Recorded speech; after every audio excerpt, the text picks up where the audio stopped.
সবাই একটু কমেন্ট করে জানিয়ে দাও তো সাউন্ড ক্লিয়ার আছে কিনা। সাউন্ড ক্লিয়ার আছে কিনা একটু কমেন্ট করে জানিয়ে দাও।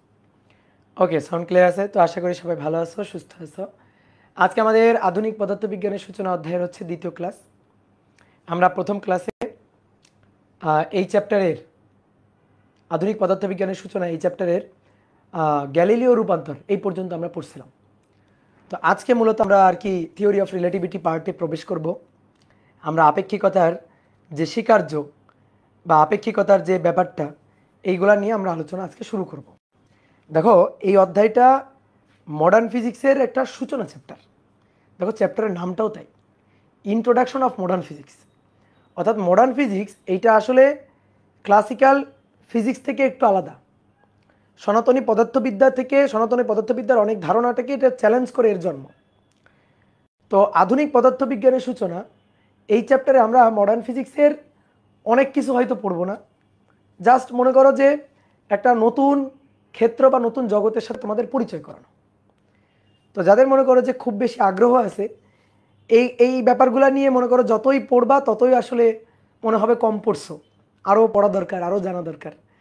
তো এই চ্যাপ্টারটা হচ্ছে এরকম একটা চ্যাপ্টার, যে চ্যাপ্টারে যত ভেতরে ঢোকা ট্রাই করবা দেখবা তত তল পাইতেছো না আর কি। ঠিক আছে, বেশ মজার একটা চ্যাপ্টার। তো আজকে আমরা আইনস্টাইনের সেই থিওরি অফ রিলেটিভিটি এই জিনিসটার মূল কথা বা সারমর্ম কী এটা একটু বোঝার আমরা চেষ্টা করব, এবং সেটা কেন আসলো, কোত্থেকে আসলো, কিভাবে আসলো সেটা একটু ফিল করার চেষ্টা করব। ওকে,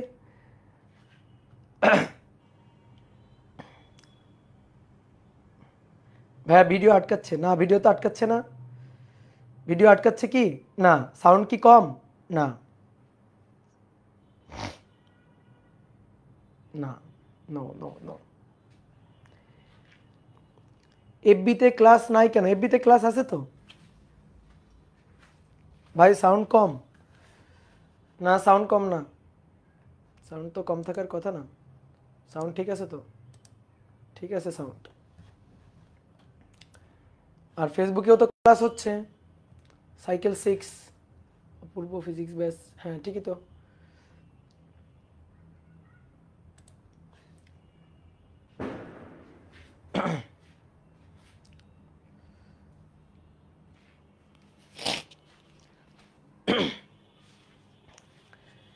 দাদা একটা পরামর্শ চাই, আমরা যারা একাডেমিক ভালো করে করছি তাদের কি আবার এফআরবি করার দরকার আছে?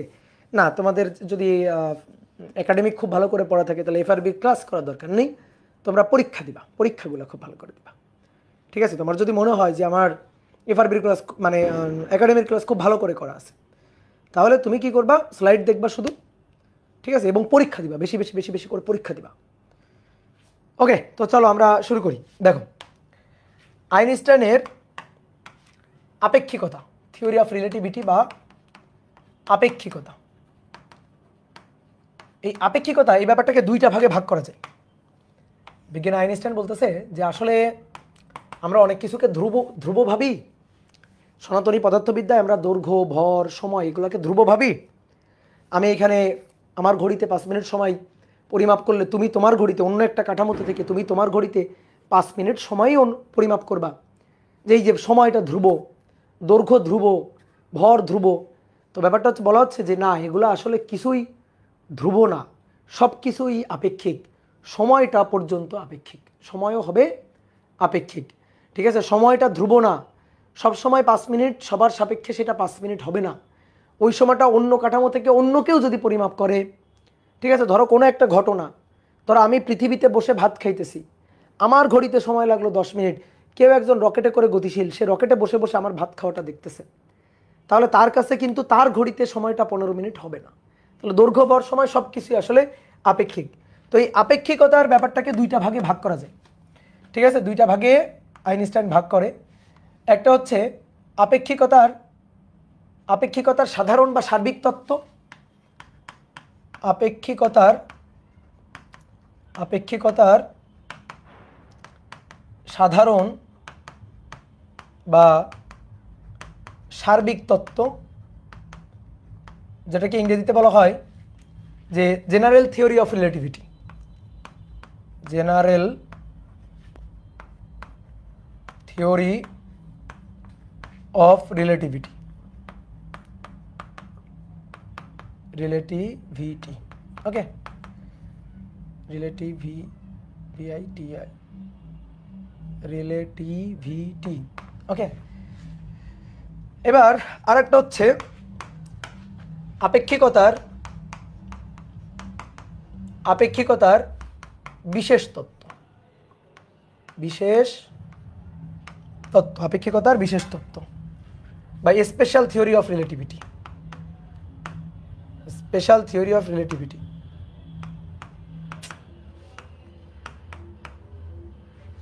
স্পেশাল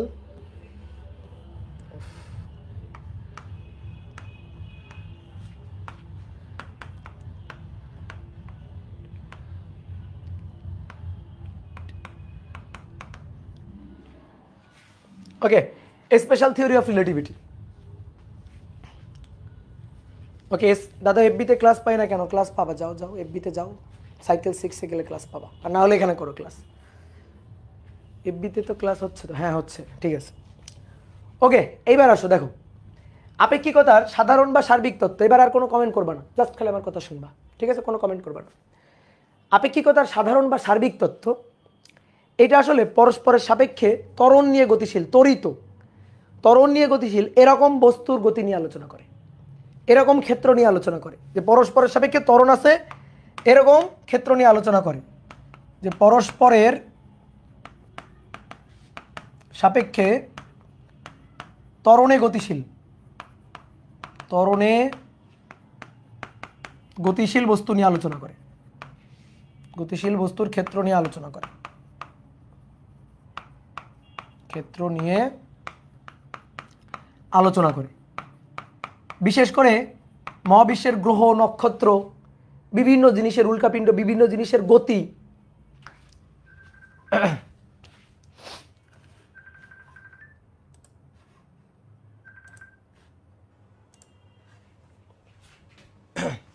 বিভিন্ন জিনিসের গতি নিয়ে এটা আলোচনা করে, ঠিক আছে? মহাবিশ্বের বিভিন্ন তড়িৎ বস্তু নিয়ে আলোচনা করে, ঠিক আছে? এটা হচ্ছে সার্বিক বা সাধারণ তত্ত্ব। আরেকটা হচ্ছে আপেক্ষিকতার বিশেষ তত্ত্ব। এইটা হচ্ছে পরস্পরের সাপেক্ষে ধ্রুব বেগ নিয়ে গতিশীল বস্তু নিয়ে আলোচনা করে। পরস্পরের সাপেক্ষে ধ্রুব বেগ নিয়ে গতিশীল, এটা বিশেষ তত্ত্বটা আবিষ্কারিত হয় 1905 সালে মেবি, ঠিক আছে? আমার এক্সাক্ট খেয়াল নাই, এটা 1905 সালে। আর আপেক্ষিকতা সাধারণ বা সার্বিক তত্ত্ব এটা মেবি 1916 সালে। তো পরস্পরের সাপেক্ষে ধ্রুব বেগে গতিশীল, পরস্পরের সাপেক্ষে ধ্রুব বেগে গতিশীল বস্তুর ক্ষেত্র নিয়ে আলোচনা করে, বস্তুর ক্ষেত্র নিয়ে আলোচনা করে। পরস্পরের সাপেক্ষে ধ্রুব বেগে গতিশীল হতে পারে, আবার স্থিরও থাকতে পারে। তাহলে পরস্পরের সাপেক্ষে ধ্রুব বেগে অথবা পরস্পরের সাপেক্ষে স্থির, ঠিক আছে? ধ্রুব বেগে গতিশীল অথবা স্থির, ঠিক আছে? অথবা স্থির বস্তুর ক্ষেত্র নিয়ে আলোচনা করে। এইবার শোনো, আমরা থিওরি অফ রিলেটিভিটির স্পেশাল ক্ষেত্রটাই আলোচনা করব। স্পেশাল থিওরি অফ রিলেটিভিটি এইটা নিয়ে আমরা আলোচনা করব। আমাদের এইটা নিয়ে আলোচনা নেই, ঠিক আছে? আমরা ছোট মানুষ তো আমরা স্পেশাল ক্ষেত্রটা নিয়ে আলোচনা করব। এই সার্বিক বা সাধারণ তত্ত্ব নিয়ে আসলে আলোচনা করব না, তেমন এর ভিতরে আমরা ঢুকবো না। এটারই আসলে একটা স্পেশাল কেস বা একটা স্পেশাল ক্ষেত্র হচ্ছে এটা, এটারই একটা স্পেশাল ক্ষেত্র বা একটা পার্ট হচ্ছে এটা। মূল আসলে এই জিনিসটা, তার একটা অংশ হচ্ছে এটা। তা আমরা এইটা নিয়ে আলোচনা করব। এবং আমি তোমাদের গতকাল জড় প্রসঙ্গ কাঠামো, অজড় প্রসঙ্গ কাঠামো শিখাইছি। যে সকল কাঠামোতে নিউটনের সূত্র খাটানো যায় তারা হচ্ছে জড় প্রসঙ্গ কাঠামো। যে সকল কাঠামোতে নিউটনের সূত্র খাটে না সেটা হচ্ছে অজড় প্রসঙ্গ কাঠামো। যে কাঠামোতে ভূত দেখা যায়, ত্বরণ হয়, সেটা হচ্ছে অজড় প্রসঙ্গ কাঠামো। তো পরস্পরের সাপেক্ষে ধ্রুব বেগে গতিশীল বা স্থির থাকলে সেটাই হচ্ছে জড় প্রসঙ্গ কাঠামো। আর সেই ক্ষেত্রে আমরা আপেক্ষিকতার এই বিশেষ তত্ত্বটা খাটাইতে পারি। তাহলে আমরা আপেক্ষিকতার বিশেষ তত্ত্বটা আলোচনা করব এবং এর জন্য আমাদের কোন কাঠামোটা লাগবে? জড় প্রসঙ্গ কাঠামোটা লাগবে। কোন কাঠামোটা লাগবে? জড় প্রসঙ্গ কাঠামো। এবার আসো, এই আইনস্টাইনের এই স্পেশাল থিওরি অফ রিলেটিভিটি, আপেক্ষিকতার বিশেষ তত্ত্বের দুইটা মৌলিক স্বীকার্য আছে এবং পুরো theory of relativity, special theory of relativity এই দুইটা মৌলিক স্বীকার্যের উপর ভিত্তি করে দাঁড়ানো। তাহলে আমাদের এখন এই দুইটা মৌলিক স্বীকার্য জানতে হবে, দেন আমরা এই আপেক্ষিকতার বিশেষ তত্ত্ব নিয়ে আলোচনা শুরু করব। তো আসো, আপেক্ষিকতার বিশেষ তত্ত্বের দুইটি স্বীকার্য। আপেক্ষিকতার বিশেষ তত্ত্ব, স্পেশাল থিওরি অফ রিলেটিভিটির দুইটি স্বীকার্য। তাহলে স্বীকার্য এক, প্রথম স্বীকার্য, স্বীকার্য এক বলা হচ্ছে, প্রথম স্বীকার্য বলতেছে সকল জড় প্রসঙ্গ কাঠামোতে, হ্যাঁ, পরস্পরের সাপেক্ষে স্থির বা ধ্রুব বেগ নিয়ে গতিশীল সেই কাঠামো তো জড় প্রসঙ্গ কাঠামো। তাহলে সকল জড় প্রসঙ্গ কাঠামোতে, সকল জড় প্রসঙ্গ কাঠামোতে, জড় প্রসঙ্গ কাঠামোতে পদার্থবিদ্যার মৌলিক নীতি বা সূত্র সমূহ, পদার্থবিদ্যার মৌলিক নীতি বা সূত্র সমূহ বা সূত্র সমূহ একই রকম থাকবে, চেঞ্জ হবে না, এগুলো একই রকম থাকবে। তাহলে জড় প্রসঙ্গ কাঠামো কি? ধরো একটা কাঠামো এস আর এই একটা কাঠামো এস ড্যাশ। এস কাঠামোর সাপেক্ষে এস ড্যাশ কাঠামো ধ্রুব ভি বেগ নিয়ে গতিশীল, ধ্রুব ভি বেগ নিয়ে গতিশীল। এস কাঠামো থেকে এস ড্যাশ কাঠামো পরস্পর সাপেক্ষে ধ্রুব ভি বেগ নিয়ে গতিশীল। তো এই কাঠামোটাই হচ্ছে জড় প্রসঙ্গ কাঠামো।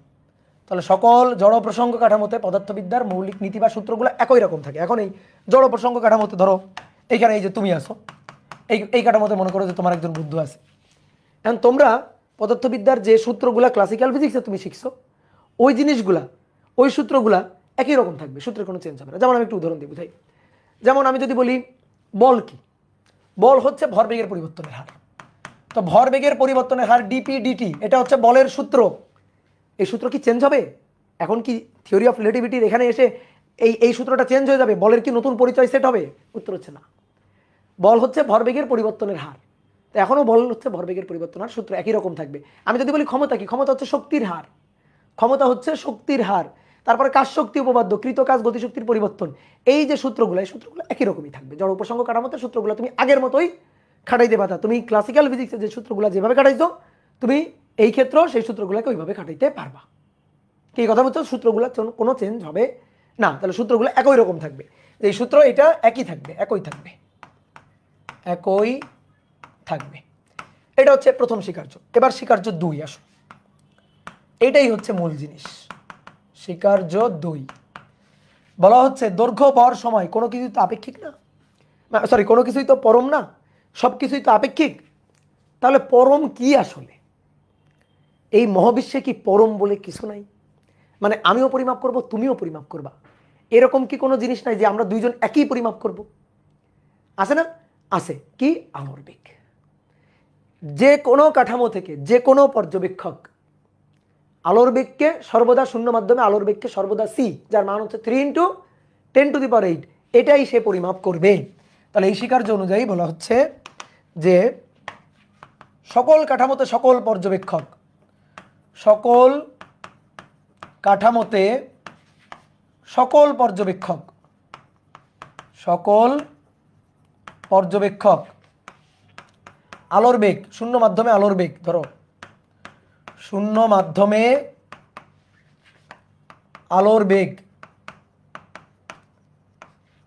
একই পরিমাপ করবে, একই, এবং সেটা সি, এবং সেটা সি 3 × 10⁸ মিটার/সেকেন্ড, এটাই পরিমাপ করবে, পরিমাপ করবে। আমাকে একটু উদাহরণ দিই। দেখো নর্মালি তুমি মনে করো দৌড়াইতেছো এইদিকে 10 মিটার/সেকেন্ড দিকে, তোমার একজন বন্ধু সে তোমার দিকে দৌড়াইতেছে, তোমার দিকে দৌড়াইতেছে 30 মিটার/সেকেন্ড দিকে। তোমার সাপেক্ষে তোমার বন্ধুর বেগ, তুমি যদি ওর বেগ পরিমাপ করো, তাহলে তোমার সাপেক্ষে ওকে মনে হবে ও যেন 40 মিটার/সেকেন্ড বেগে এইদিকে আসতেছে। 10 + 30 মনে হবে যেন 40 মিটার/সেকেন্ড বেগে, তোমার সাপেক্ষে ওর বেগ।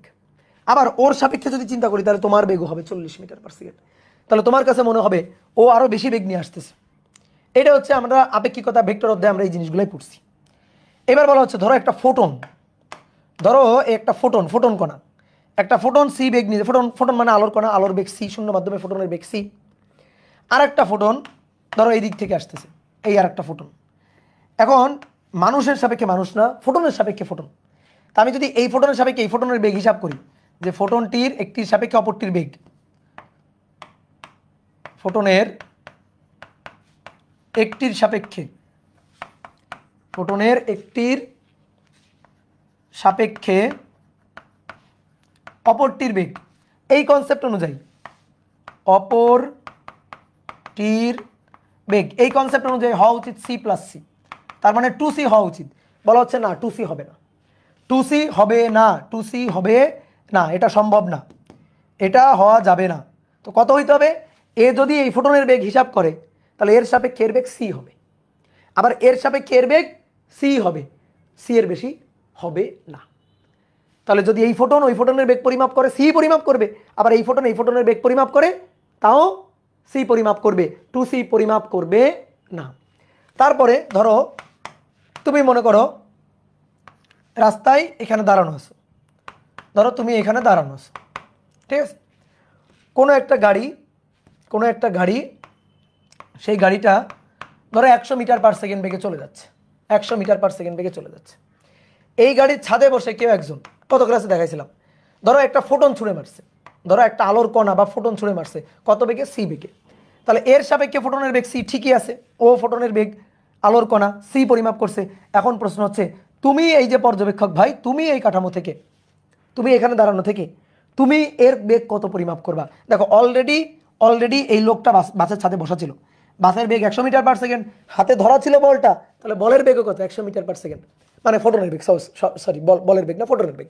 ফোটনের বেগ কত? 100 মিটার পার সেকেন্ড। এবার ও দাবি করতেছে, এ দাবি করতেছে সিতে ছুড়ে দিল, ফোটনটাকে সি বেগে ছুড়ে দিল, তাহলে এর দাবি সি, এর দাবি কত? এ কত দেখবে?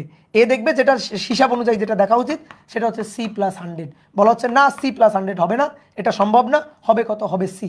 পর্যবেক্ষক আলোর বেগ কত পরিমাপ করবে? ফোটনের বেগটা কত পরিমাপ করবে? সি পরিমাপ করবে।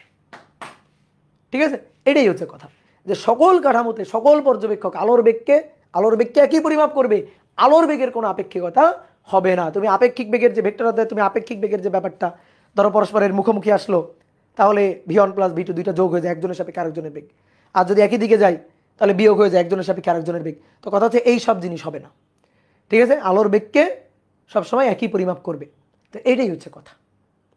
এখন সেই জিনিসটা আমরা দেখবো, আমাদের এই মৌলিক স্বীকার্যের উপরে দাঁড়ায় থাকতে হবে, আমরা এই স্বীকার্য থেকে সরব না।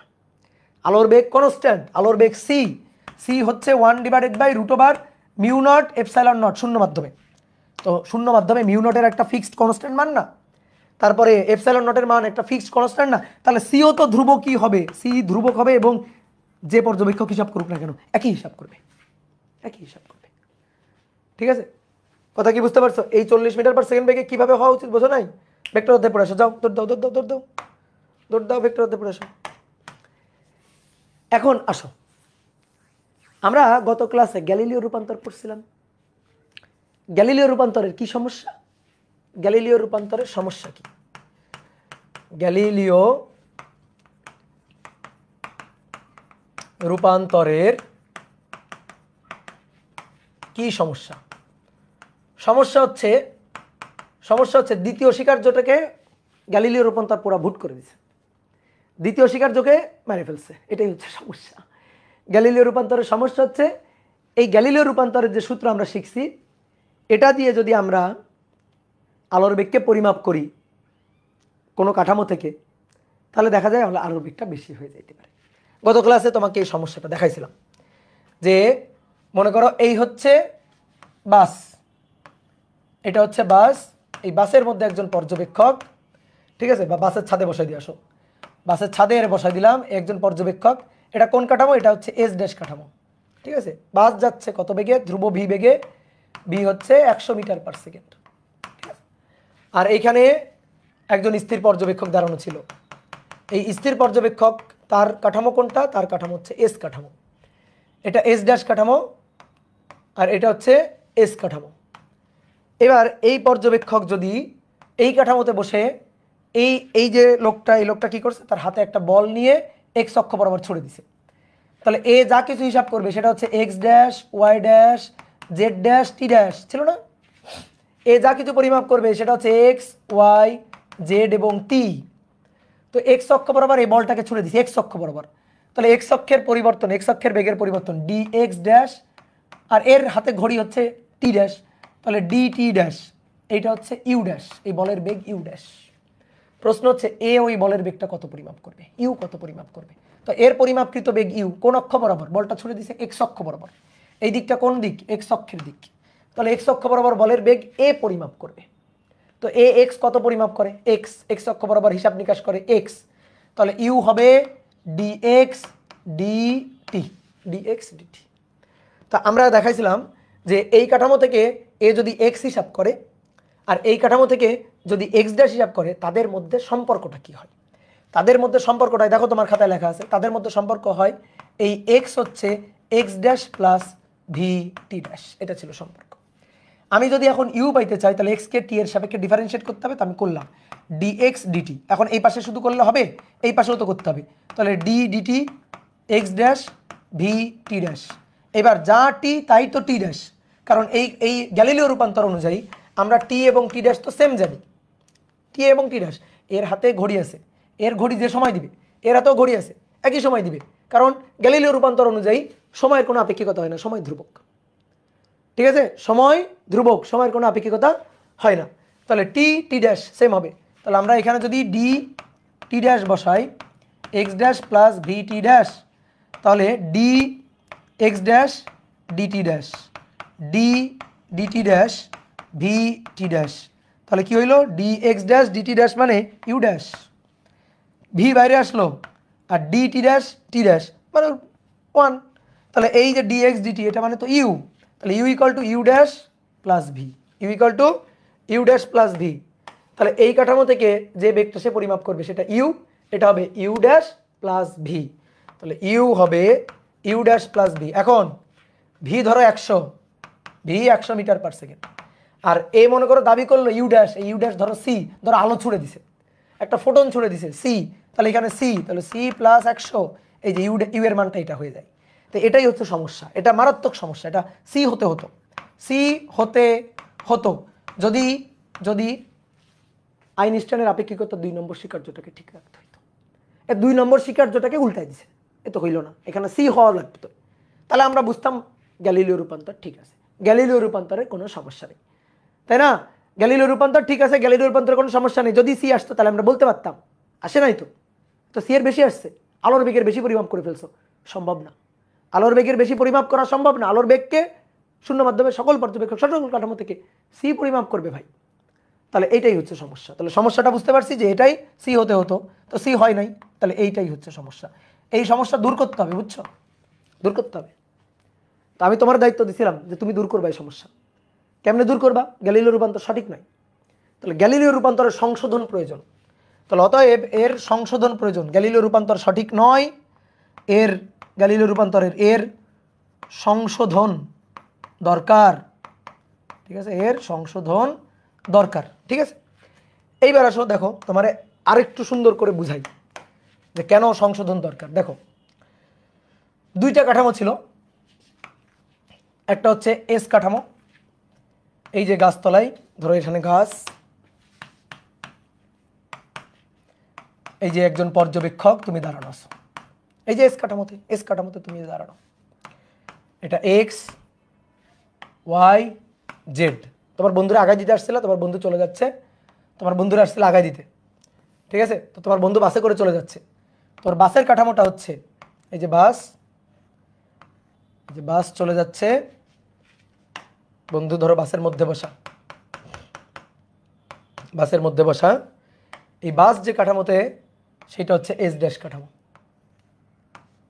এটা হচ্ছে এস ড্যাশ কাঠামো। তাহলে এর সাপেক্ষে বাস ধ্রুব ভি বেগ নিয়ে চলতেছে, এই যে দাঁড়ানো আছে ধ্রুব ভি বেগ নিয়ে বাস চলতেছে, তাহলে ধ্রুব ভি বেগ নিয়ে বাসের গতি, বাস চলতেছে, তাহলে এর সাপেক্ষে জড় প্রসঙ্গ কাঠামো। এইবার আসো দেখো আকাশে চাঁদ উঠছে, রাস্তা যাচ্ছ, তোমার বন্ধু যাচ্ছে, তুমি দাঁড়ানো আছো, ওরে বিদায় করে দিছো, টাটা দিয়ে বিদায় করে দিছো, চলে যাচ্ছে বাসে উঠে।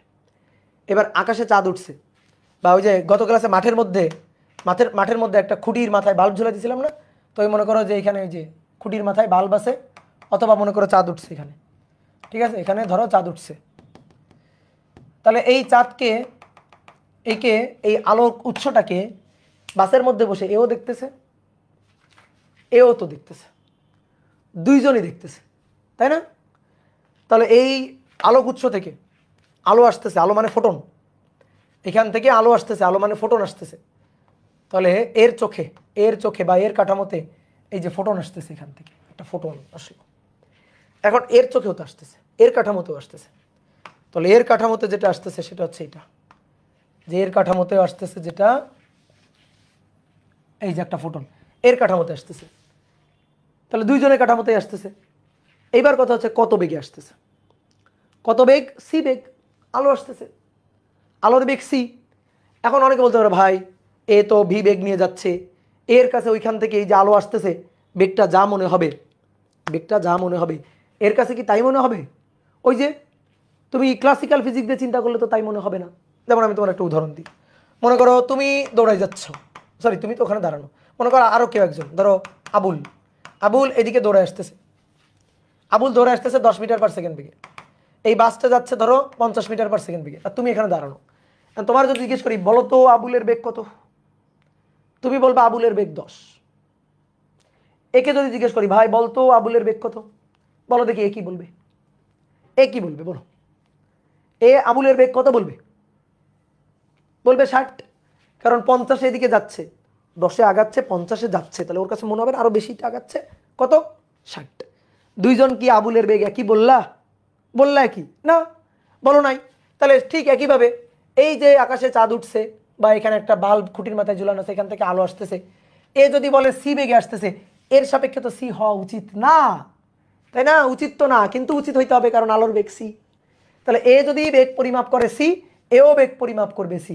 এর কাঠামো থেকে আলো আসতেছে সি বেগে, এর কাঠামোতেও আলো আসছে, ওইখান থেকে উৎস থেকে আলো আসছে, সি বেগে আলো আসছে। এবার আমি যদি বলি, একে যদি বলি ভাই তুই বলতো চাঁদের স্থানাঙ্ক বল, ও স্থানাঙ্ক বলবে, ও স্থানাঙ্ক দেখো ত্রিমাত্রিক একটা স্থানাঙ্ক, মাঠের মাথায় খুঁটি, খুঁটির মাথায় চাঁদ ঝুলানো আছে বা একটা বাল্ব ঝুলানো আছে, ঠিক আছে? তাহলে এ যদি ওই পয়েন্টের স্থানাঙ্ক হিসাব করে, স্থানাঙ্ক, তাহলে ও হিসাব করবে X dash, Y dash, Z dash. এ যদি এর ঘড়িতে সময় পরিমাপ করে তাহলে পরিমাপ করবে টি ড্যাশ, তো টি ড্যাশটা এখানে লিখে দিই যে টি ড্যাশ। একে আমি বললাম ভাই তুমি দেখতে পাচ্ছ না চাঁদটাকে? ও বললো হ্যাঁ দেখতে পাচ্ছি, বা ওই যে বাসের মাথায় ঝুলানো একটা বাল্বকে দেখতে পাচ্ছ না? দেখতে পাচ্ছি। একে বললাম ভাই তুমি বলো তো স্থানাঙ্ক। ও তখন স্থানাঙ্ক বলল ভাই আমার কাঠামো থেকে স্থানাঙ্ক হচ্ছে চাঁদ কত দূরে আছে, এক্স দূরে, এক্স দূরে, ওয়াই উচ্চতায়, আর জেড, জেড তো আর আমি দেখাইতে পারতেছি না, এক্স দূরে, ওয়াই উচ্চতায়, আর জেড হচ্ছে ধরো এই যে জেড হচ্ছে এইদিকে, এখানে এখানে শুনুন, তাহলে এটা হচ্ছে জেড। তাহলে ও যদি স্থানাঙ্ক পরিমাপ করে তাহলে এক্স ওয়াই জেড, ওর ঘড়িতে বললাম সময়, তাহলে সময় হচ্ছে টি। গ্যালিলিও রূপান্তরে আছি আমরা এখনো, গ্যালিলিও রূপান্তর, তাহলে গ্যালিলিও রূপান্তর হচ্ছে T equal to T dash, Galileo রূপান্তর T equal to T dash. তাহলে এখান থেকে এখানে আলো এসে পৌঁছাইছে টি ড্যাশ সময়ে, সরি টি সময়ে, এখান থেকে এখানে আলো আসতে যে সময় লাগছে সেটা হচ্ছে টি, সরি টি ড্যাশ, এটা টি ড্যাশ, আর এটা আসতে সময় লাগছে টি। এবার তুমি একটা জিনিস দেখো তো, মনে করো এইটা হচ্ছে একটা কাঠামো, ত্রিমাত্রিক কাঠামো, এটা একটা বিন্দু পি বিন্দু, এক্স ওয়াই জেড। তা আমি যদি এই পি বিন্দুর অবস্থান ভেক্টর লিখি, আমি যদি এই পি বিন্দুর অবস্থান ভেক্টর লিখি, ধরো অবস্থান ভেক্টর আর, আর যদি লিখি তাহলে ভেক্টর ফরম্যাটে কি লেখা হয়? R equal to X I cap plus Y J cap plus plus plus plus plus plus, কোথাও পোকা পড়ছে একটা, কোথাও একটা পোকা পড়ছে, এই যে, তাহলে প্লাস জেড কে ড্যাশ। যদি বলি এই অবস্থান ভেক্টরের মান বের করো, এই বিন্দুর অবস্থান ভেক্টরের মূল বিন্দু সাপেক্ষে মান বের করো, তাহলে R square equal to X square Y square plus Z square. জানি তো আমরা এটা, এটা আমরা জানি, ঠিক আছে? এইবার আসো, তাহলে এখন এর কাঠামো থেকে ওই বিন্দুর, ওই যে বাল্বটা যেখানে ঝুলানো আছে, এই বিন্দুর অবস্থান ভেক্টর আমরা দেখব এর কাঠামো থেকে। তাহলে এর কাঠামো থেকে অবস্থান ভেক্টর এইটা, ঠিক আছে? এর কাঠামো থেকে অবস্থান ভেক্টর এই যে এটা অবস্থান ভেক্টর। তাহলে এর কাঠামো থেকে যে অবস্থান ভেক্টরটা, সেই অবস্থান ভেক্টরটা হচ্ছে X dash I cap, Y dash J cap, Z dash K cap. আর এই যে দূরত্বটা, এই যে দূরত্বটা, আলোর বেগ সি আসছে কত সময়? টি সময়। আলোর বেগ সি আসছে কত সময়? টি সময়। তাহলে এই দূরত্বটাকে আমি যদি বলি এস ড্যাশ, ধরো এই যে দূরত্বটা, এই দূরত্বটাকে বলি যদি আর ড্যাশ বা এস ড্যাশ যেটাই বলি না কেন, সেটা হবে সি ইন্টু টি ড্যাশ। এর জন্য যদি বলি আর, তাহলে এটা হবে সি ইন্টু টি। দেখো সি সি এমন হয়নি কিন্তু, সি সি ড্যাশ হয়নি, হয়নি, ঠিক আছে। এই যে সি এও যা হিসাব করবে এও তাই হিসাব করবে, এটাই তো আপেক্ষিকতার স্বীকার্য। আমাদের ওই স্বীকার্য ওইটা ধরে আগাইতে হবে, 2 নম্বর স্বীকার্য ধরে সামনে আগাইতে হবে, যে এও আলোর বেগ যা হিসাব করবে এও হিসাব করবে তাই। তাহলে তুমি দেখো আমি আরেকবার বলি, আলো আসতেছে সি বেগে, কত সময়, এর জন্য টি ড্যাশ সময়। তাহলে আমি যদি বলি দূরত্ব কত, এস ইকুয়াল টু ভিটি, তাহলে R equal to C T dash, মানে R dash equal to C T dash. এর জন্য তাহলে কী হবে, এর জন্য তাহলে কী হবে, এর জন্য হবে আর ইকুয়াল টু সি টি। কী কথা বুঝছো? গ্যালিলিও রূপান্তরে আমরা গত ক্লাসে যে গ্যালিলিও রূপান্তর পড়ছিলাম, সেই গ্যালিলিও রূপান্তর আমরা কী লিখছিলাম দেখো তো, একটু মনে করে খাতা উল্টে দেখো। আমি এই কাঠামো থেকে যদি হিসাব করি এক্স ড্যাশ, সরি এক্স, তাহলে সেই এক্স হবে এক্স ড্যাশ প্লাস ভিটি ড্যাশ, ওয়াই ওয়াই ড্যাশই হবে, জেড জেড ড্যাশই হবে, এবং টি টি ড্যাশই হবে। এই কাঠামো থেকে যদি হিসাব করি এক্স ড্যাশ, তাহলে এক্স হবে এক্স মাইনাস ভিটি, দেখো তোমার খাতায় সব লেখা আছে। ওয়াই ড্যাশই হবে, মানে ওয়াই ড্যাশ ওয়াই হবে, জেড ড্যাশ জেড হবে, এবং টি ড্যাশ হবে টি। এটাই গ্যালিলিও রূপান্তর থেকে আমরা পাইছিলাম, কি তাই তো? গ্যালিলিও রূপান্তর থেকে পাইছিলাম। এইবার আসো আমরা এই কাঠামোর জন্য যদি এই বিন্দুর অবস্থান ভেক্টর লিখি, এই যে এখানে লিখছিলাম R square X square Y square Z square সূত্র, তাহলে এর আর কত, সিটি। তাহলে এই এস কাঠামোতে, এস কাঠামোতে, এস কাঠামোতে আমরা যদি এই সূত্রটা অ্যাপ্লাই করি, তাহলে R equal to CT, R এর জায়গায় সিটি, তাহলে C square T square equal to, এই কাঠামো থেকে পরিমাপ করছে X Y Z, X Y Z, তাহলে X square plus Y square plus Z square, সমীকরণ 1। তাহলে এবার বলো, এ যদি হিসাব করে এই পয়েন্টের দূরত্ব আর ড্যাশ, তাহলে এস ড্যাশ কাঠামোতে, এস ড্যাশ কাঠামোতে বলো কি হবে? তাহলে এখানে আর ড্যাশ স্কোয়ার, তো আর ড্যাশের মান কত, সি টি ড্যাশ, তাহলে সি স্কোয়ার টি ড্যাশের স্কোয়ার, এইটা ইকুয়াল টু এক্স ড্যাশের স্কোয়ার ওয়াই ড্যাশের স্কোয়ার জেড ড্যাশের স্কোয়ার। এটা হচ্ছে সমীকরণ নম্বর 2, এটা সমীকরণ নম্বর 2। এইবার খুব ভালো করে শোনো, এইবার খুব ভালো করে খেয়াল করবা।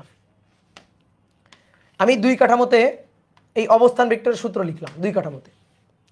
এখন যদি গ্যালিলিও রূপান্তর সঠিক হয়, এই যে এটা, যদি গ্যালিলিও রূপান্তর সঠিক হয়, তাহলে x dash Y dash Z dash এবং টি ড্যাশের মান এখান থেকে নিয়ে এখানে বসাবো, 1 নম্বর সমীকরণ চলে আসবে। বুঝলে আমার কথা? যদি গ্যালিলিও রূপান্তর সঠিক হয়, তাহলে এক্স ওয়াই জেড টি এর মান এখান থেকে নিয়ে এখানে বসাবো, বসাইলে এই সমীকরণটা চলে আসবে, আসা উচিত। মানে সহজ কথা, এগুলা এক্স ওয়াই জেড টি, আর এটা হচ্ছে X dash Y dash Z dash টি ড্যাশ। তো আমি এই কাঠামোর পরিমাপকৃত যে রাশিগুলা, তার সাথে এই কাঠামোর পরিমাপকৃত রাশিগুলার সম্পর্কটা দেখছি না, এই যে সম্পর্কটা দেখছি না। তো আমি এখন কি করতে চাই, এক্স ওয়াই জেড এই জায়গা এই মানগুলা ইনপুট দিয়ে দিতে চাই। মানে আমি এখন গ্যালিলিও রূপান্তরটাকে এখানে ইনপুট দিয়ে দেখব সঠিক কিনা। এগুলো আমরা গ্যালিলিও রূপান্তর থেকে পাই, এগুলো আমরা গ্যালিলিও থেকে পাই, গ্যালিলিও রূপান্তর থেকে পাই এটা। তো গ্যালিলিও রূপান্তরটাকে আমি এখানে ইনপুট দিব, এটা পাবো, আবার এটাতে ইনপুট দিলে এটা পাবো, পাওয়া উচিত কিনা? অবশ্যই উচিত, যদি গ্যালিলিও রূপান্তর সঠিক হয়। দেখো 1 নম্বর থেকে পাই, 1 নং সমীকরণ থেকে পাই, by C square T square, তাহলে সি স্কোয়ার থাকুক, টি স্কোয়ারের জায়গায় টি ড্যাশ স্কোয়ার বসাই দিই, কারণ এই যে টি মানে তো টি ড্যাশ, আমি এই যে টি স্কোয়ারের জায়গায় টি ড্যাশ স্কোয়ার বসাই দিলাম।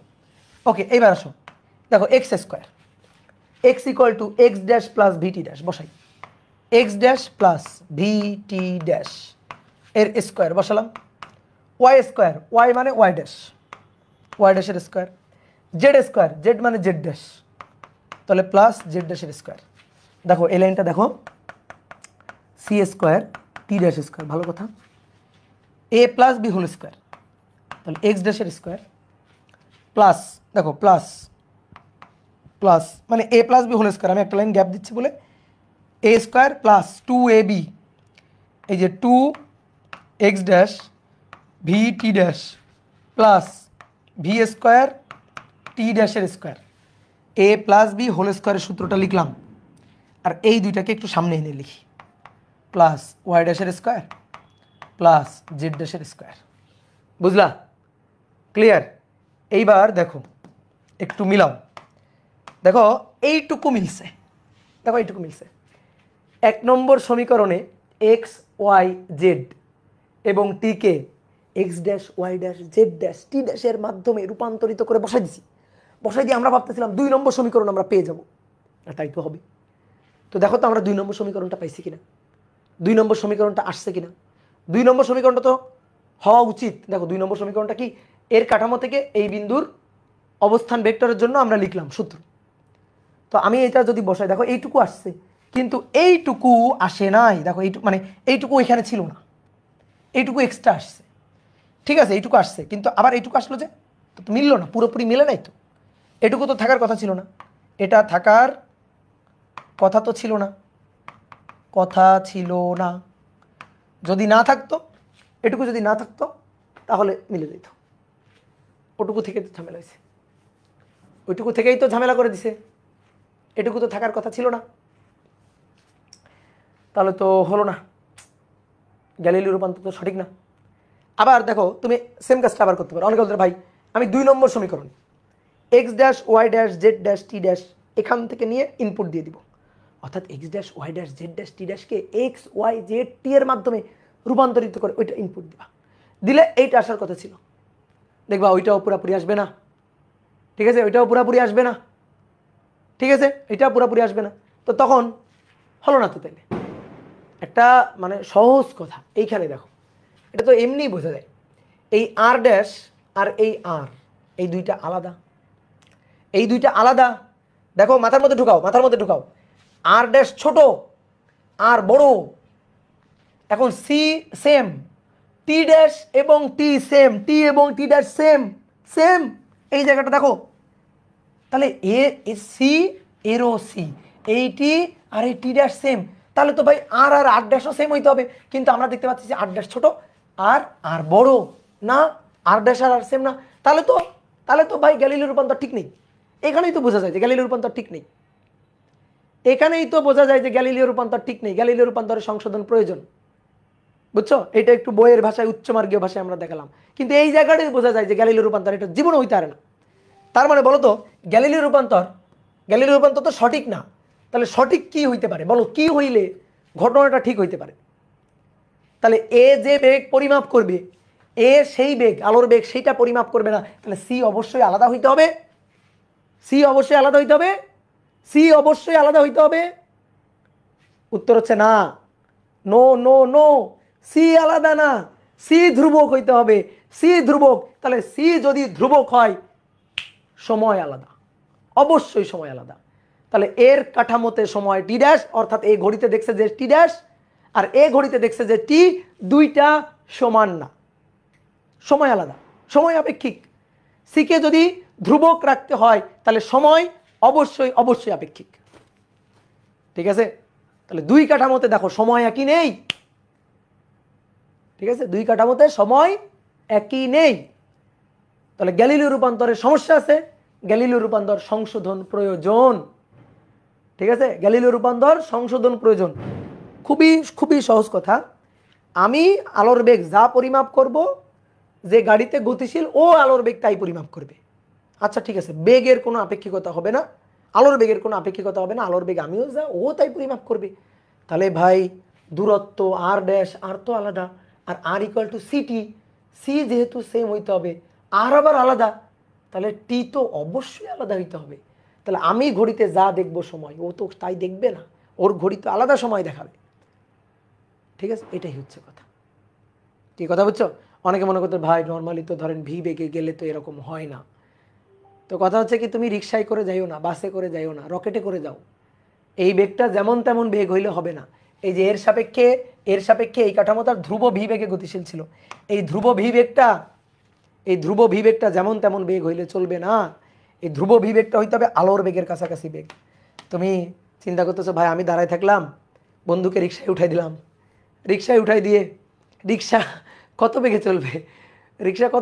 আলোর বেগের কাছাকাছি বেগ দিয়ে রিক্সা চলবে না। তখন এটা তার বোঝা যাবে না, ফিল করা যাবে না। ঠিক আছে? তো সময়টা তাহলে আপেক্ষিক, সময়টা ধ্রুব না। আসো তাহলে এবার সামনে আগাই।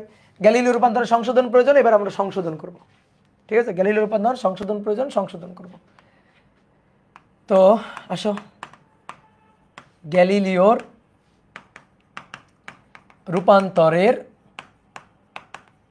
সংশোধন দরকার। এই সূত্রগুলা গ্যালিলিও যে সূত্রগুলো দিছে ওগুলা ঠিক নাই। সে তো টি আর টি ড্যাশকে সমান ধরে দিছে, বাই টি আর টি ড্যাশ সমান হবে না। সংশোধন দরকার। সংশোধনটা কি করছে বিজ্ঞানী লরেঞ্জ। তাহলে লরেঞ্জ নতুন করে সূত্র নিয়ে হাজির হয়েছে, তাকে আমরা বলবো লরেঞ্জ রূপান্তর সূত্র। তাহলে এবার আসো লরেঞ্জ রূপান্তরের সূত্র। ঠিক আছে? লরেঞ্জ রূপান্তরের সূত্র। দেখো, সেই একই রকম কথাবার্তা। একটা গাছ, এই যে একজন পর্যবেক্ষক দাঁড়ানো, ঠিক আছে? এই পর্যবেক্ষকের এই যে কাঠামোটা, এই কাঠামোর যে নামটা, সেই নামটা হচ্ছে এস কাঠামো। একটা বাস গতিশীল,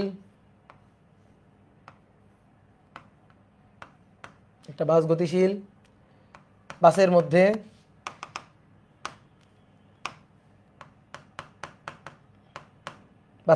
এই যে একজন পর্যবেক্ষক বসা।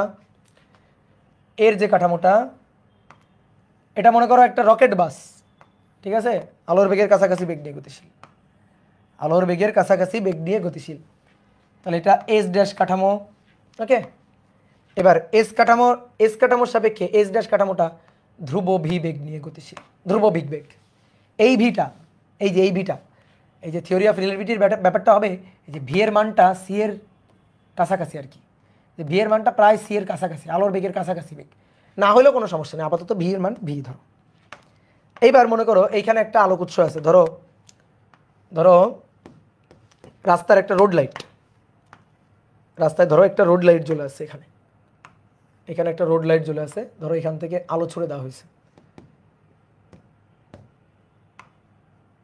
এটা হচ্ছে একটা আলোক উৎস, এখান থেকে আলো ছুড়ে দেওয়া হয়েছে। আলোটা এক্স অক্ষ বরাবর আসতেছে। আলো মানে ফোটন। এই যে ফোটন এক্স অক্ষ বরাবর আসতেছে। তাহলে এর কাঠামোতে এর চোখে যখন এখান থেকে আলো আসলো, আলো এতটুকু দূরত্ব অতিক্রম করে আসছে এর কাঠামোতে, এক্স অক্ষ বরাবর এতটুকু দূরত্ব অতিক্রম করে এর কাঠামোতে আসছে।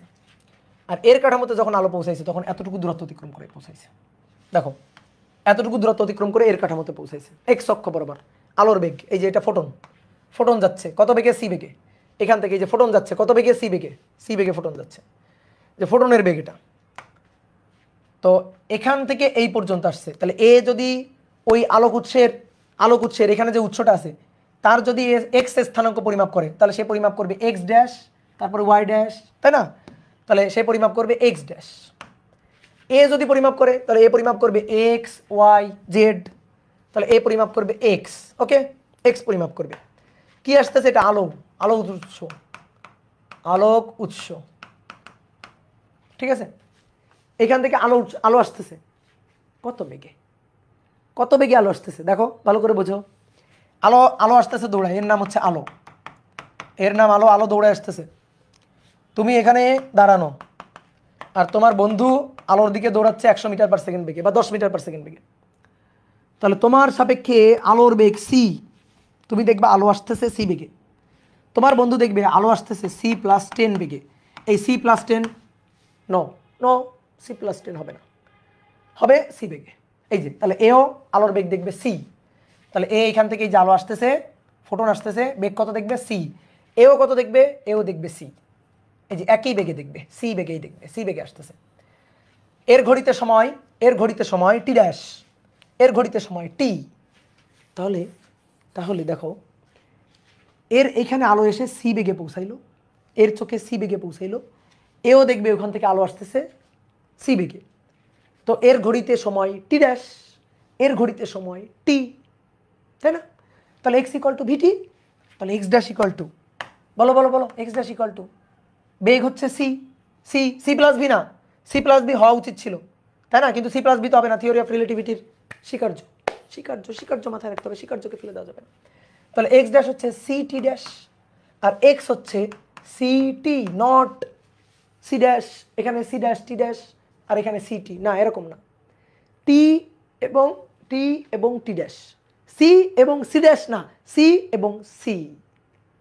নর্মালি আমরা যদি ওই ভেক্টর অধ্যায় পড়তাম তাহলে আমাদের এরকম হইতো যে এটা হইতো সি প্লাস ভি, আপেক্ষিক বেগের সাপেক্ষে বেগ হইতো সি প্লাস ভি, কিন্তু এই যে সি প্লাস ভি হবে না, হবে সি। সকল কাঠামোতে সকল পর্যবেক্ষক আলোর বেগকে সি হিসাব করবে। ওকে, এই বিন্দুটার স্থানাঙ্ক, এই যে আলোক উৎসের স্থানাঙ্ক এক্স ওয়াই জেড, ঠিক আছে, আর সময় হচ্ছে টি আর কি, স্থানাঙ্ক তো এক্স ওয়াই জেড, এটাকে আবার ত্রিমাত্রিক স্থানাঙ্ক ভাবো না।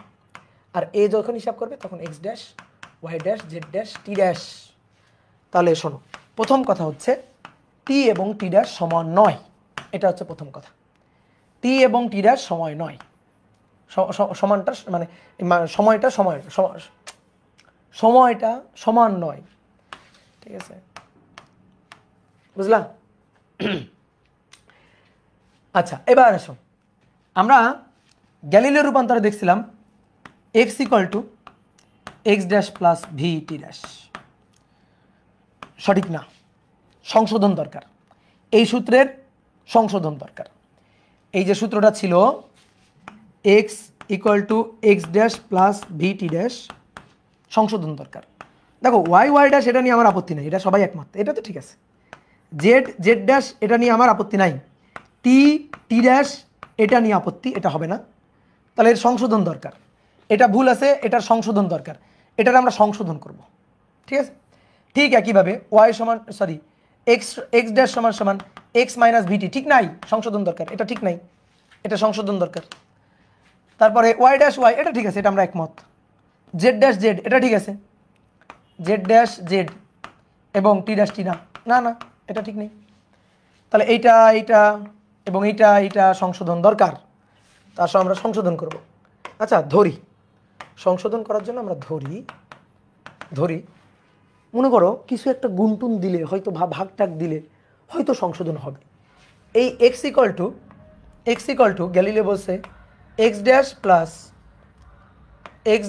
প্লাস ভি টি ড্যাশ, মনে করো এর সাথে কে গুণ দিলাম, কে একটা ধ্রুবক, ধরো কে গুণ দিলে সংশোধন হবে। অনেকে বলতে ভাই আপনি বুঝলেন কেমনি, গুণ দিতে হবে, ভাগও তো দিতে হইতে পারে। আরে ভাই কে এর মানকে আমি তোমারে বলছি, কে এর মান ধরো 2, তাহলে 2 গুণ দিতে হবে, কে এর মান ধরো হাফ, তাহলে তো 2 দিয়ে ভাগ দিতে হবে। আমি তো তোমার কে এর মান বলি নাই, আমরা মনে করলাম কিছু একটা হয়তো ভাগ বা কিছু একটা হয়তো গুণটুন দিলে হয়তো সংশোধন হবে, আমরা ঢিল ছুড়লাম আন্দাজে, তা আমরা দেখি যে কিছু একটা গুণটুন দিলে হয়তো ঠিক হইতে পারে, তো ধরলাম এটার বললাম 1 নং সমীকরণ। এবং ধরি এক্স ড্যাশ সমান এই যে এক্স ড্যাশ এটার সমান কে ইন্টু এক্স মাইনাস ভিটি, তাহলে এই যে কে গুণ করলে হয়তো এটা সংশোধন হতে পারে। মানে গ্যালিলিও গেছিল, অনেক দূর আগাইছে, কিন্তু গ্যালিলিওর এই যে থিওরি অফ রিলেটিভিটিটা একটু কট খেয়ে গেছে, তো আমরা ওই কট খাওয়া ব্যাপারটাকে একটু দেখি, সংশোধন করে একটু লাইনে আনা যায় কিনা, ঠিক আছে? তাহলে আসো দেখি, ধরলাম কে গুণ দিতে হবে, এইবার 1 নংকে 2 নং দিয়ে একটু ভাগ দিই, ঠিক আছে? বা 1 নং 2 নং দিয়ে ভাগ দেওয়ার দরকার নেই, 1 নংকে 2 নং দিয়ে ভাগ দেওয়ার দরকার নেই। আমি ধরো বললাম এক্স বাই এক্স ড্যাশ, ভালো করে খেয়াল করো, এক্স বাই এক্স ড্যাশ, এখান থেকে এক্সটা নিব, K x dash V T dash divided by নিচে এক্স ড্যাশ এখান থেকে আনবো না, তাহলে তো কে কাটাকাটি হয়ে গেল, আমরা তো কে চাই, তো এখান থেকে যদি আমি এক্স ড্যাশ নিয়ে বসাই তো কে কাটাকাটি হয়ে গেল, লাভ কি হইলো, আমরা তো কে চাই, তাহলে এখান থেকে এক্স ড্যাশ নিব না, এই যে দেখো এক্স ড্যাশ, দেখছো সি টি ড্যাশ, নিয়ে আসো এটা নিয়ে আসো, সি টি ড্যাশ নিয়ে আসলাম। এইবার তাহলে এই যে x dash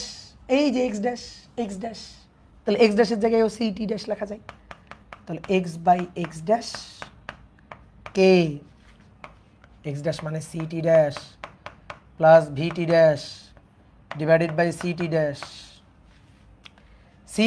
by CT dash 1 CT dash CT dash 1। তাহলে অতএব X by X dash equal to K CT dash মানে 1 প্লাস ভিটি ড্যাশ সিটি ড্যাশ, তো টি ড্যাশ কাটাকাটি, দেখো প্লাস ভিটি ড্যাশ সিটি ড্যাশ টি ড্যাশ কাটাকাটি, তাহলে ভি ডিভাইডেড বাই সি। সমীকরণ 1, সমীকরণ 1 বুঝলা।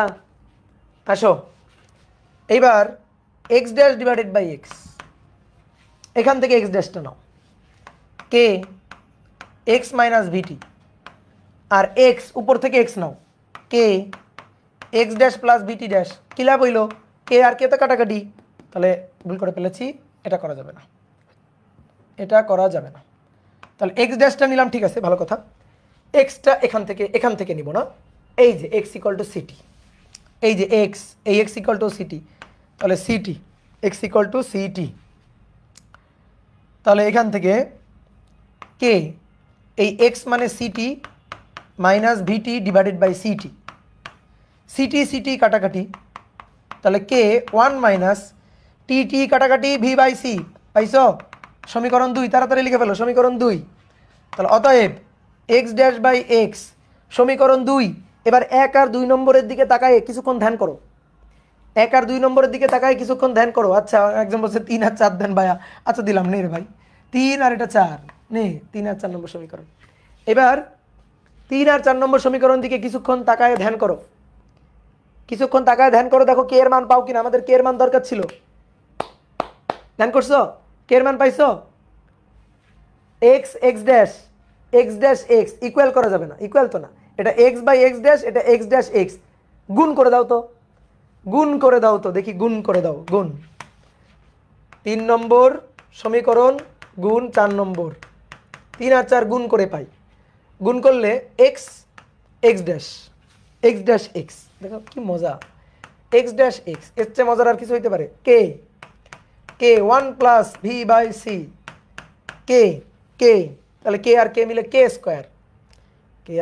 কে square, 1 minus V by C, বলো এর চেয়ে মজার আর কিছু হইতে পারে, এক্স ড্যাশ এক্স কাটাকাটি, এটা 1 আর এটা K square, 1 minus V by C 1 plus V by C, তাহলে 1 minus V square by C square, A square minus B স্কোয়ারের সূত্র, কে দরকার ছিল, কে পেয়ে গেছি, তাহলে অর্থাৎ কে হচ্ছে root over 1/1 divided by root over 1 minus V square by C square, K এর মান পেয়ে গেছি, দেখো বিজ্ঞানী হয়ে গেছে, আমরা বিজ্ঞানী হয়ে গেছে, লরেন্জের আত্মা ভর করছে, বলো ঘাড়ে লরেন্জের আত্মা ভর করছে, পেয়ে গেছি, কে পেয়ে গেছি, কে নিয়ে এখানে বসাই দাও, কই এই যে এইখানে আর এখানে বসাই দাও, বসাই দিলেই নতুন সূত্র, এটাই লরেন্স রূপান্তর, গ্যালিলিও করে নাই, কে করছে, লরেন্স, ঠিক আছে তুমি করছো, কে করছে, তুমি করছো, তাহলে তোমার নাম দিয়ে রূপান্তরের সূত্র দিয়ে দিবা, বুঝলা। তাহলে বসাও এবার 1 আর 2 নম্বর সমীকরণে কে এর মান বসিয়ে পাই, 1 এবং 2 নম্বর সমীকরণে কে এর মান বসিয়ে পাই, যাই পরের পৃষ্ঠায়, তাহলে আসো 1 ও 2 নঙে কে সমান 1 ডিভাইডেড বাই রুট ওভার, এই যে কেউ যেন বলছিল না ভাই গুণ করতে হবে, আপনি বুঝলেন কেমনি, গুণ তো না, root over 1 minus V square by C square দিয়ে ভাগ, v square by C square দিয়ে ভাগ করতে হবে আসলে। তাহলে 1 নং ও 2 নং সমীকরণে কে সমান এত বসিয়ে পাই, তাহলে কি পাই বসিয়ে, এক্স সমান পাই X dash plus VT dash divided by K মানে হচ্ছে এইটা, তো কে ছিল গুণাকারে, তাহলে নিচে root over 1 minus V square by C square, এবং ওয়াই সমান এবং এক্স ড্যাশ সমান X minus VT divided by root over 1 minus V square by C square, এই হচ্ছে সূত্র, বোঝা গেছে।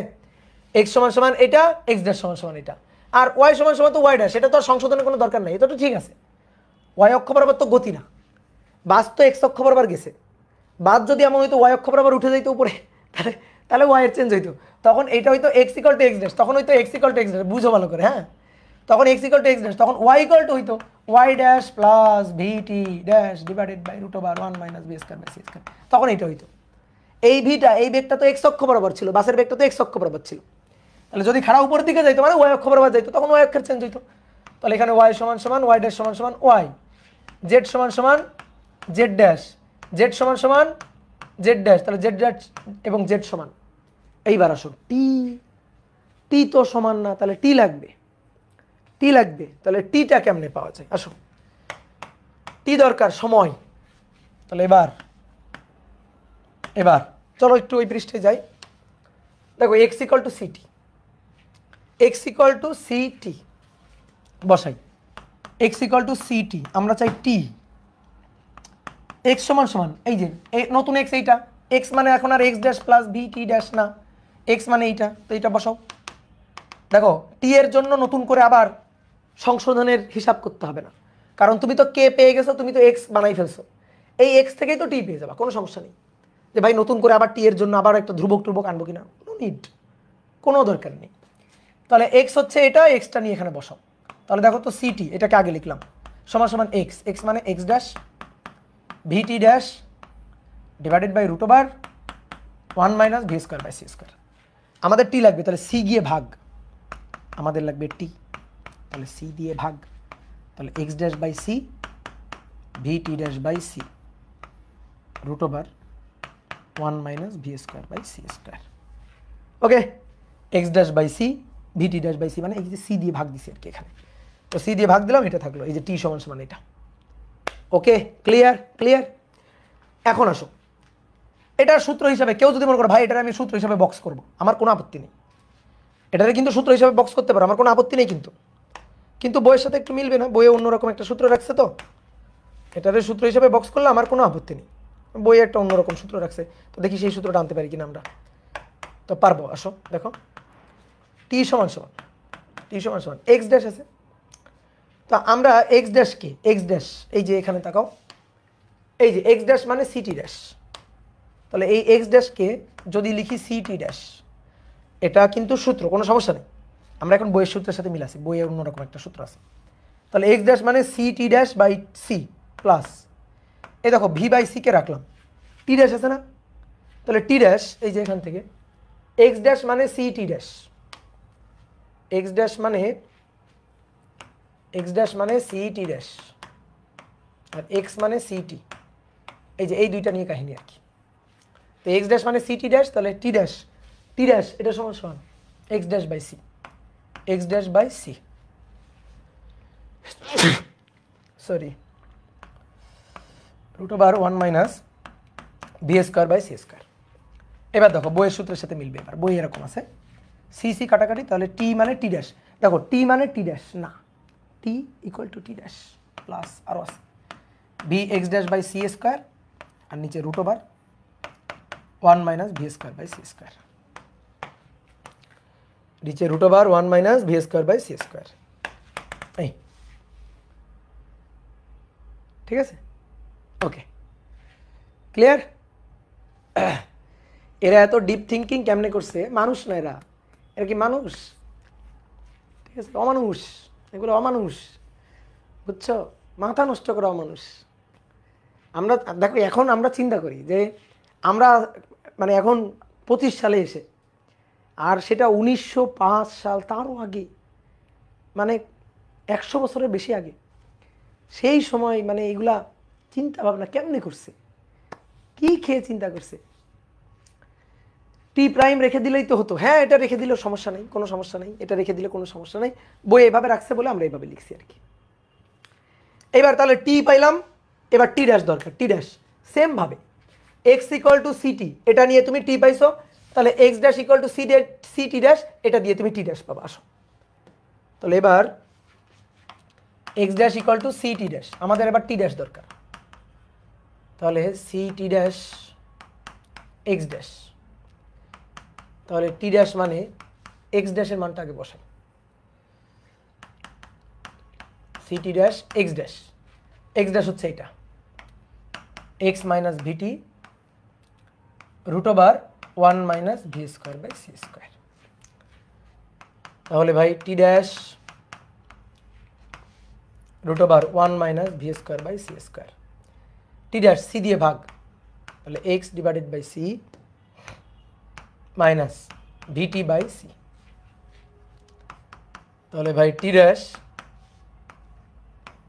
Root over 1 minus V square by C square X by C, X equal to CT, CT by C minus V by C, T লাগবে, এই যে টি, T মানে x by C, টি মানে এক্স ডিভাইডেড বাই সি।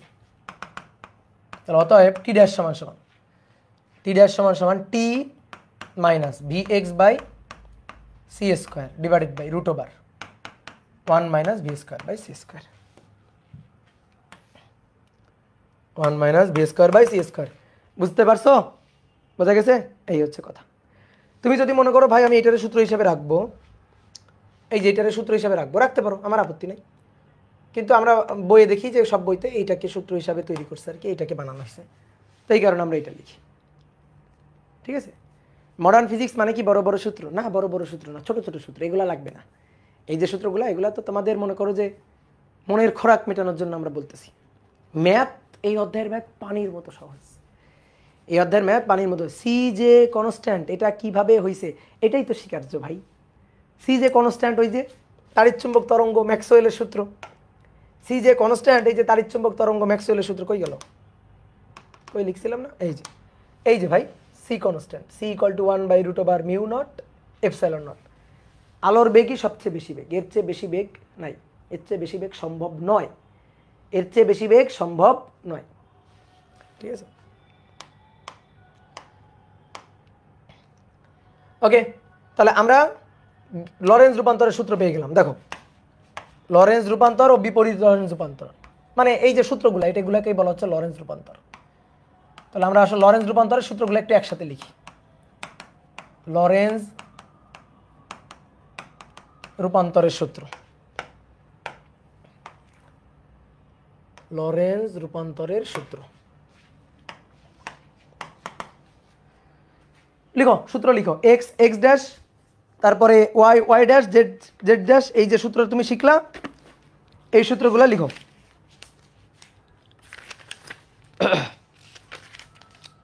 আজকে সময়ের অপেক্ষিকতাটা পড়ে দিই।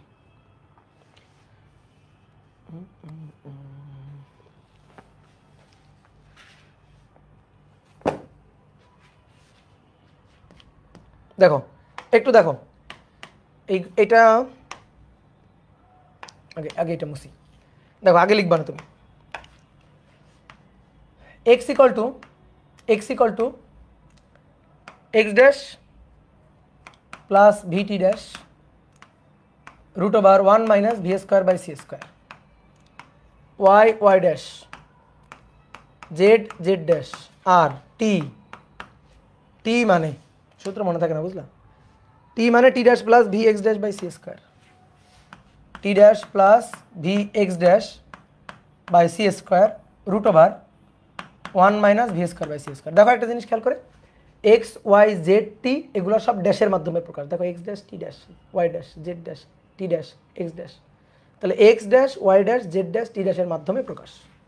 এবার উল্টা, এর উল্টা, তাহলে এক্স ড্যাশ সমান সমান X minus VT root over 1 minus V square by C square, Y dash হচ্ছে ওয়াই, জেড ড্যাশ জেড, আর টি ড্যাশ হচ্ছে T minus V X by C square, নিচে root over 1 minus V square by C square.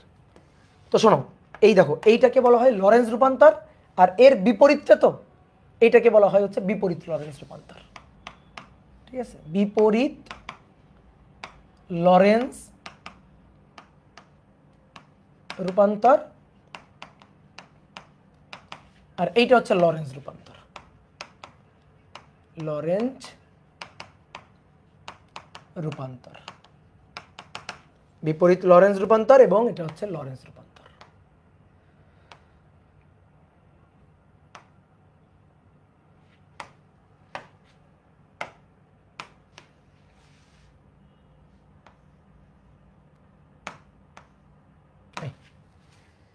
ঠিক আছে? দুইটাই লরেন্জ না, মানে এটা লরেন্জ, এই সূত্র, এই সূত্রগুলোকে বলা হয় লরেন্জ রূপান্তরের সূত্র। এর উল্টাটা তো, এই কারণে ওটার নাম বিপরীত লরেন্জ রূপান্তর। এর নামে কিছু যায় আসে না, এগুলো নামে কিছু যায় আসে না। ওকে, ক্লিয়ার? তাহলে এই হচ্ছে গ্যালিলিও রূপান্তরের সংশোধিত রূপ, এবং সংশোধিত রূপটা হচ্ছে লরেন্জ রূপান্তর। এবার কথা হচ্ছে যে ভাই গ্যালিলিও রূপান্তরের সমস্যা কি দূর হয়েছে? হ্যাঁ হ্যাঁ, অবশ্যই গ্যালিলিও রূপান্তরের সমস্যা অবশ্যই দূর হয়ে গেছে।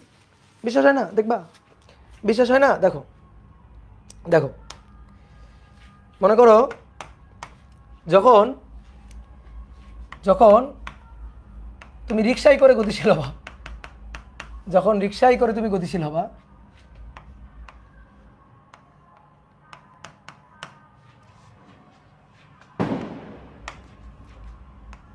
এই যে এটা ভি বেগ, এই ভি বেগের মানটা অনেক অনেক অনেক অনেক কম আলোর বেগের তুলনায়। তাহলে এই কাঠামো হচ্ছে এস ড্যাশ কাঠামো, আর এটা হচ্ছে এস কাঠামো। ঠিক আছে, এটা এস কাঠামো, এটা এস ড্যাশ কাঠামো, তাই তো?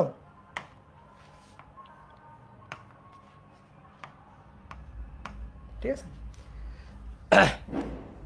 দেখো এবার নর্মালি ওই যে তোমাকে প্রথমে বললাম যে ধরো তুমি স্থির দাঁড়ানো আছো, কেউ রিক্সায় করে যাইতেছে, যে ভাই তখন তো আমরা এই জিনিসগুলো বুঝতে পারি না, ফিল করতে পারি না। আমরা এই যাবৎকাল আজকে তো দেখতেছি ধরেন যে বেগের আলোর বেগ সবাই একই পরিমাপ করবে, তখন তো আলোর বেগের আপেক্ষিকতার ব্যাপারটা যেটা হবে, এই যে নতুন করে থিওরি অফ রিলেটিভিটি, টি আর টি ড্যাশ সেম না, সময় আলাদা। দুই কাঠামো থেকে দুই পর্যবেক্ষক দুইটা আলাদা সময় পরিমাপ করবে, তারপর দুই কাঠামো থেকে দুই পর্যবেক্ষক এক্স এর মান আলাদা হিসাব করবে। ঠিক আছে, এক্স এর মান আলাদা হিসাব করবে।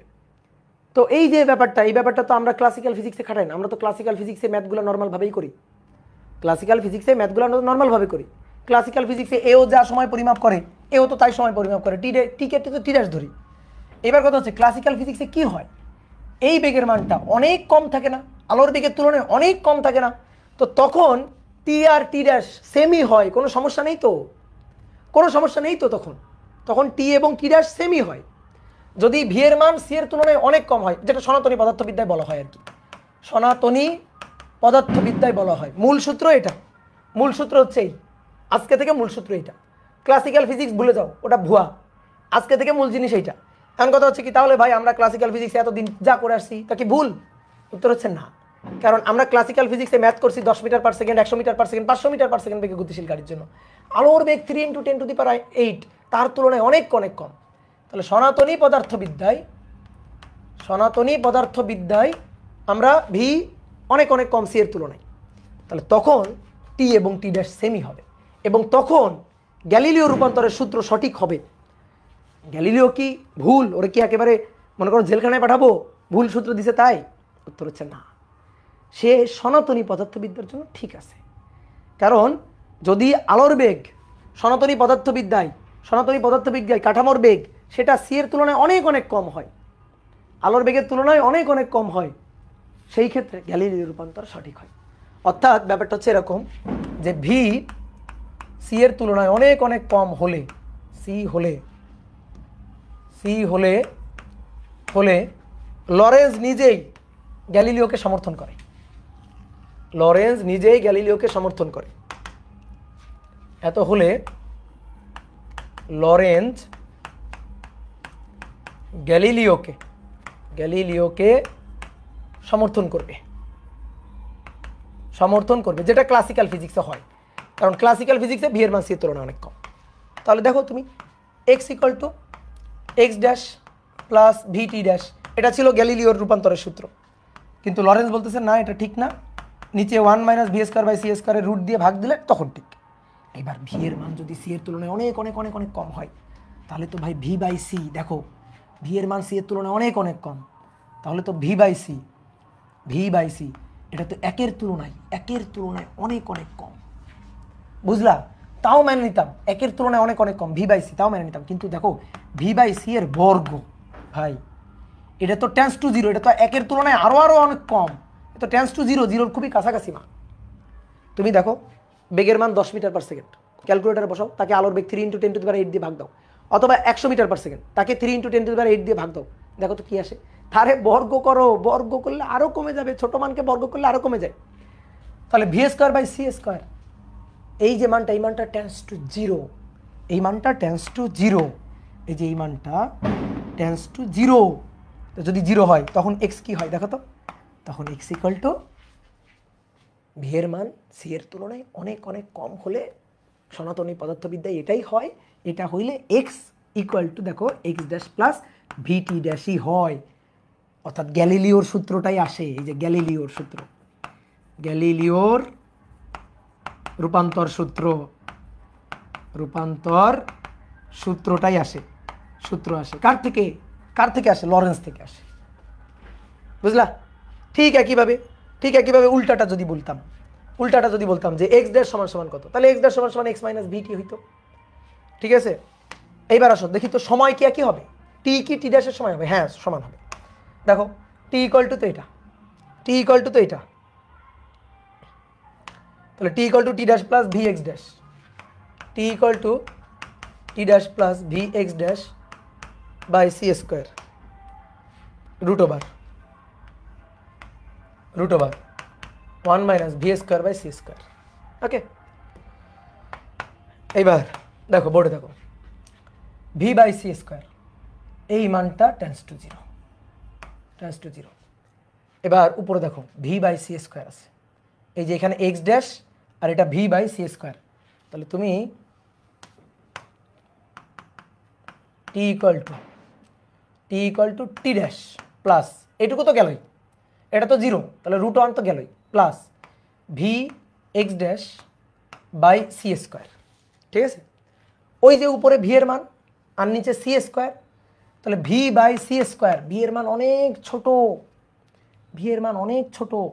সি এর মান তার বর্গ, আবার তো ছোট মানকে এটা দিয়ে বর্গ করা হচ্ছে, তো এই তো টেন্স টু জিরোই, তাহলে ভি বাই সি স্কোয়ার তো জিরোর কাছাকাছি মান, তার সাথে যদি এক্স ড্যাশ গুণ দিই তাহলে 0.0000000000000 কিছু একটা, এটা কি মানে থাকা না থাকা তো সমান কথা, এই পার্টটাও তো বাদ, তাহলে এই পার্টটা বাদ দিয়ে দেখো টি ইকুয়াল টু টি ড্যাশ, দেখো ফেরত আসে, এটাই তো গ্যালিলিও রূপান্তর।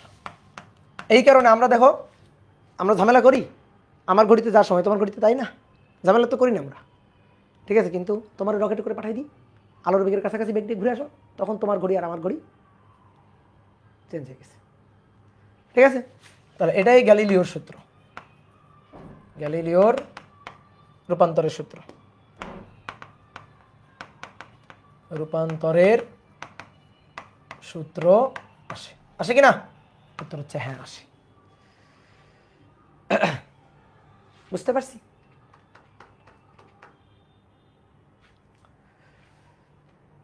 ওকে, এইবার আসো, মনে করো এবার তুমি রকেটে করে গতিশীল,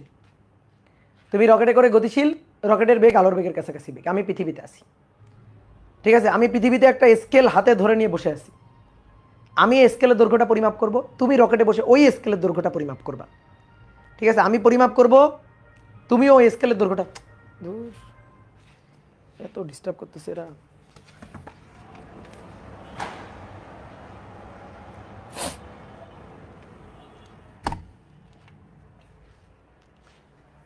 আসো, যেটা বলতেছিলাম, ধরো আমি একটা স্কেল হাতে নিয়ে বসে আছি, ঠিক আছে, তুমি রকেটে করে গতিশীল, এখন রকেটের জানলা খুলে তাকায় তুমিও স্কেলটার দৈর্ঘ্য পরিমাপ করবে, আমিও পরিমাপ করব। তাহলে দেখো এই যে তিনটা মৌলিক রাশি দৈর্ঘ্য, ভর, সময়, এগুলো সব চেঞ্জ হয়ে যাবে। তাহলে এই যে আপেক্ষিকতা, ক্লাসিক্যাল ফিজিক্সে এগুলো সব ধ্রুব ছিল, এখন সব চেঞ্জ হয়ে যাবে। তা আমরা তিনটা মৌলিক রাশির ক্ষেত্রে, বিশেষ করে তিনটা মৌলিক রাশি দৈর্ঘ্য, ভর, সময়, দৈর্ঘ্যের আপেক্ষিকতা, এতদিন দৈর্ঘ্য জেনে আনতেছিলাম ধ্রুবক, যে না ভাই দৈর্ঘ্যের আপেক্ষিকতা হবে, দৈর্ঘ্য দুই কাঠামো থেকে দুই পর্যবেক্ষক একই দৈর্ঘ্য, মানে একই জিনিসকে দুইটা দৈর্ঘ্য পরিমাপ করবে, দৈর্ঘ্যের আপেক্ষিকতা। এই দৈর্ঘ্যের আপেক্ষিকতাকে বলা হয় দৈর্ঘ্য সংকোচন। তারপরে কাল দীর্ঘায়ন, সময়ের আপেক্ষিকতা,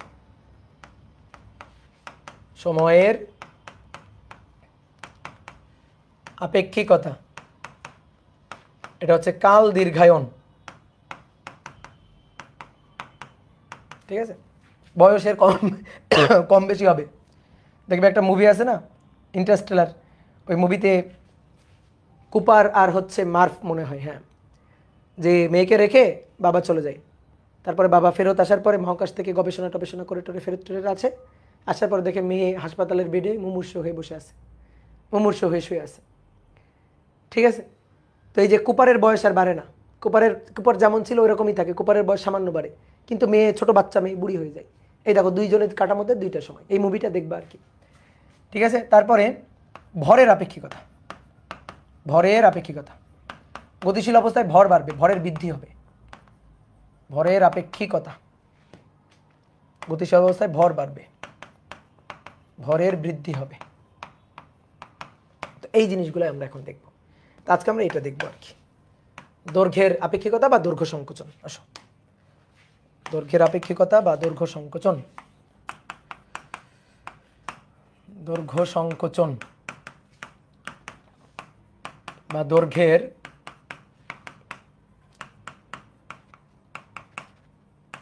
আপেক্ষিকতা। দৈর্ঘ্য সংকোচন বা দৈর্ঘ্যের আপেক্ষিকতা। তাহলে আসো, পৃথিবী এটা, এই যে পৃথিবীতে তুমি দাঁড়ানো, তুমি দাঁড়ানো পৃথিবীতে, তুমি তোমার হাতে একটা স্কেল ধরে নিয়ে বসে আছো। এই যে একটা স্কেল, একটা স্কেল তুমি হাতে ধরে নিয়ে বসে আছো। এই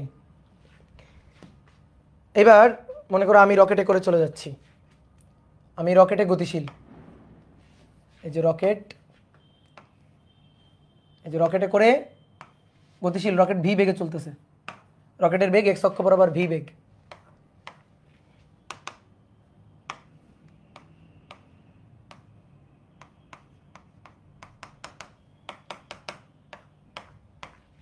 রকেট ভি বেগে গতিশীল। এই যে রকেটের মধ্যে আমি বসে আছি, আমি এই রকেটের মধ্যে বসে আছি। তাহলে এবার দেখো আমার কাঠামোটা, রকেটের মধ্যে আমার যে কাঠামোটা, এই কাঠামোটা হচ্ছে এস ড্যাশ কাঠামো, এস ড্যাশ কাঠামো, y x dash x, x অক্ষ বরাবর রকেট গতিশীল। হ্যাঁ, তো রকেট ধ্রুব বিবেগে, এর সাপেক্ষে রকেট ধ্রুব বিবেগে গতিশীল, তুমি পৃথিবীতে স্থির দাঁড়ানো আছো। এবার তোমার কাঠামো এটা, এই যে এটা তোমার কাঠামো, তোমার কাঠামো এস কাঠামো, এক্স ওয়াই জেড। তাহলে এগুলো x dash Y dash Z dash, এটা জেড ড্যাশ। ওকে, ক্লিয়ার, বোঝা গেছে? এবার ভাই আমরা কোনো বিন্দুর স্থানাঙ্ক চাই না, আমরা চাই এর দৈর্ঘ্যটা। আচ্ছা, এর দৈর্ঘ্য পরিমাপ করতে হবে কেমন? এই হচ্ছে কাঠামো, এক্স অক্ষ বরাবর স্কেলটাকে ধরে বসাইছে, এক্স অক্ষ বরাবর বসাইছে। স্কেলের দৈর্ঘ্য কেমনে পরিমাপ করবে? স্কেলের দৈর্ঘ্য পরিমাপ করছে, এ কি করবে, এ কি করবে, এই মাথার স্থানাঙ্ক পরিমাপ করবে, এই মাথার এক্স স্থানাঙ্ক পরিমাপ করবে। এই যে এই পয়েন্ট এ পরিমাপ করবে, এই এস কাঠামোতে। তাহলে এইটা পরিমাপ করবে ধরো x2, আর এই কাঠামোটা এই যে এক্স অক্ষে কতটুকু, এই দৈর্ঘ্যটুকু পরিমাপ করবে, এই বিন্দুর স্থানাঙ্ক পরিমাপ করবে। এই বিন্দুর স্থানাঙ্ক যেটা পরিমাপ করবে সেটা হচ্ছে x1, সেটা x1 মানে এখান থেকে এইটুকু হচ্ছে x1, আর এখান থেকে এইটুকু হচ্ছে x2। কে পরিমাপ করছে? এই x1 এবং x2 এ পরিমাপ করছে, যে এইটুকু x2 এইটুকু x1। তাহলে একে যদি বলি ভাই তুই মাপ, স্কেলের দৈর্ঘ্যটা মাপ, ঠিক আছে, এই যে তুমি স্কেলের দৈর্ঘ্যটা মাপো, তাহলে স্কেলের দৈর্ঘ্যটা এতটুকু না, এই যে স্কেলের দৈর্ঘ্যটা এতটুকু না, স্কেলের দৈর্ঘ্য এইটুকু দৈর্ঘ্য, স্কেলের দৈর্ঘ্য এইটুকু, স্কেলের দৈর্ঘ্য এইটুকু, এই যেটুকু দৈর্ঘ্য এই দৈর্ঘ্যটুকু এল নট, এই দৈর্ঘ্যটুকু কত? এল নট। এ পরিমাপ করতেছে, দৈর্ঘ্যটুকুকে আমি ধরলাম এল নট। এইবার ওই যে আমি রকেটে বসা, এবার আমি রকেটে দাঁড়ায় থেকে আমি স্কেলের এই প্রান্ত, রকেটে বসে থেকে আমি স্কেলের এই প্রান্ত দেখতেছি। কারণ আমি যদি এই রকেটের দৈর্ঘ্যটা পরিমাপ করি, তো আমি তো আমার কাঠামোতে পরিমাপ করব, আমি তো এই স্কেলটাকে আমার কাঠামোতে পরিমাপ করব। তাহলে তুমি ভালো করে খেয়াল করো, এ যে বিন্দুর স্থানাঙ্ক মাপছে, এ যে বিন্দুর স্থানাঙ্ক মাপছে x2, আমি সেই বিন্দুর স্থানাঙ্ক x2 এইটা আমি মাপবো x2 ড্যাশ। তাহলে আমার কাঠামোতে ধরো এই বিন্দুটা হবে x2 ড্যাশ আমি মাপবো, ঠিক আছে। এ যে বিন্দুটাকে মাপছে x1 যেটাকে মাপছে x1, তাহলে আমি সেই বিন্দুটাকে পরিমাপ করব, সেই বিন্দুটাকে ওখান থেকে বসে পরিমাপ করব। ধরো এটা হচ্ছে x1 ড্যাশ, x2 ড্যাশ, কারণ এটা তো s ড্যাশ কাঠামো, তাহলে x2 ড্যাশ x1 ড্যাশ। দেখো আরো খুবই সহজভাবে বলি, খুবই সিম্পলভাবে বলি, এই হচ্ছে একজন পর্যবেক্ষক, এই রকেটে করে গতিশীল, এই যে বাসে করে গতিশীল। এখন এ যা পরিমাপ করবে, এস ড্যাশ কাঠামো থেকে এ যা পরিমাপ করবে, এস তো ওই যে কোনো একটা বিন্দু, কোনো একটা কিছু একটা এ পরিমাপ করবে এক্স, এ পরিমাপ করবে এক্স ড্যাশ। তাহলে মনে করো ধরো দুইটা বিন্দু, একটা বিন্দু আর একটা বিন্দু, দুইটা বিন্দু পরিমাপ করবে। এ পরিমাপ করবে এই বিন্দু এক্স ওয়ান, এ পরিমাপ করবে এক্স টু, এ পরিমাপ করবে এক্স ওয়ান ড্যাশ, এ পরিমাপ করবে এক্স টু ড্যাশ। ঘটনা হচ্ছে এইটা। তাহলে এই দৈর্ঘ্যটাকে এ পরিমাপ করবে x two minus x one, এই দৈর্ঘ্যটাকে এ পরিমাপ করবে x two dash minus x one dash. কি কথা বুঝলা? তাহলে এই কাঠামো থেকে আমি ওই স্কেলটাকে দেখতেছি, এই স্কেলের দৈর্ঘ্যটা পরিমাপ করার চেষ্টা করতেছি। তাহলে শুরুর বিন্দু যেটা তুমি এক্স ওয়ান মাপছো সেটাকে আমি এক্স ওয়ান ড্যাশ মাপবো, শেষের বিন্দু যেটাকে তুমি X two dash x two মাপছো সেটাকে ভাই আমি এক্স টু ড্যাশ মাপবো। তাহলে আমার কাছে দৈর্ঘ্য মনে হবে, আমার কাছে যে দৈর্ঘ্য পরিমাপ করা দৈর্ঘ্য সেটা আমার কাছে যেটা মনে হবে সেটাকে আমরা বললাম এল, সেটাকে আমি বললাম এল, আমার কাছে এল দৈর্ঘ্য মনে হবে আর কি। কি কথা বুঝছো? আমার কাছে যে দৈর্ঘ্যটা আমি যে দৈর্ঘ্যটা পরিমাপ করবো সেটা আমার কাছে এল মনে হবে। কি ক্লিয়ার? দাদা রিপিট প্লিজ, রিপিট তো করলাম। ধরো এই হচ্ছে একটা কাঠামো, এটা এস, আর এ রকেটে করে গতিশীল, রকেটে করে গতিশীল। তাহলে এর কাঠামো এস ড্যাশ। ওই যে কোনো একটা বিন্দু ছিল না, কোনো একটা বিন্দু, ধরো এই যে গাছের মাথায় একটা বিন্দু, এটা বিন্দু। তো এর এ মাপে কি এক্স ড্যাশ মাপে না, এর কাঠামো থেকে ওই বিন্দুর দূরত্বটাকে এক্স ড্যাশ মাপে, আর এ ওই বিন্দুর দূরত্বটাকে এক্স মাপে। তো এরকম মনে করো আরও একটা বিন্দু, এই আর একটা বিন্দু। তাহলে এ যেটা পরিমাপ করবে সেটা এক্স ড্যাশ, তো এটা তো আবার এক্স ড্যাশ, তাহলে এটার এক্স ওয়ান আর এটাকে এক্স টু ড্যাশ বলি। এ যদি পরিমাপ করে ওই বিন্দুটা, যদি পরিমাপ করে ওই বিন্দুটা, তাহলে এ কি পরিমাপ করবে? এ পরিমাপ করবে এক্স টু, আর এই বিন্দুটার পরিমাপ ছিল এক্স ওয়ান। তাহলে এর কাছে যদি জিজ্ঞেস করি ভাই তুই দৈর্ঘ্য বলতো, ও বলবে X two minus x one. আর একে যদি জিজ্ঞেস করি ভাই তুই দৈর্ঘ্য বলতো, ও বলবে X two dash minus x one dash, x two dash minus x one dash. বোঝা গেছে? ওকে, এবার তাহলে এর পরিমাপকৃত দৈর্ঘ্য L not, x two minus x one, এর পরিমাপকৃত দৈর্ঘ্য L, X two dash minus x one dash. বুঝতে পারছি? ক্লিয়ার? এইবার আমরা চাইতেছি এল এবং এল নটের মধ্যে সম্পর্ক, আমরা চাইতেছি এল এবং এল নটের মধ্যে সম্পর্ক। প্লাস এবার সম্পর্কটা কেমনে বের করা যায় দেখি এবার।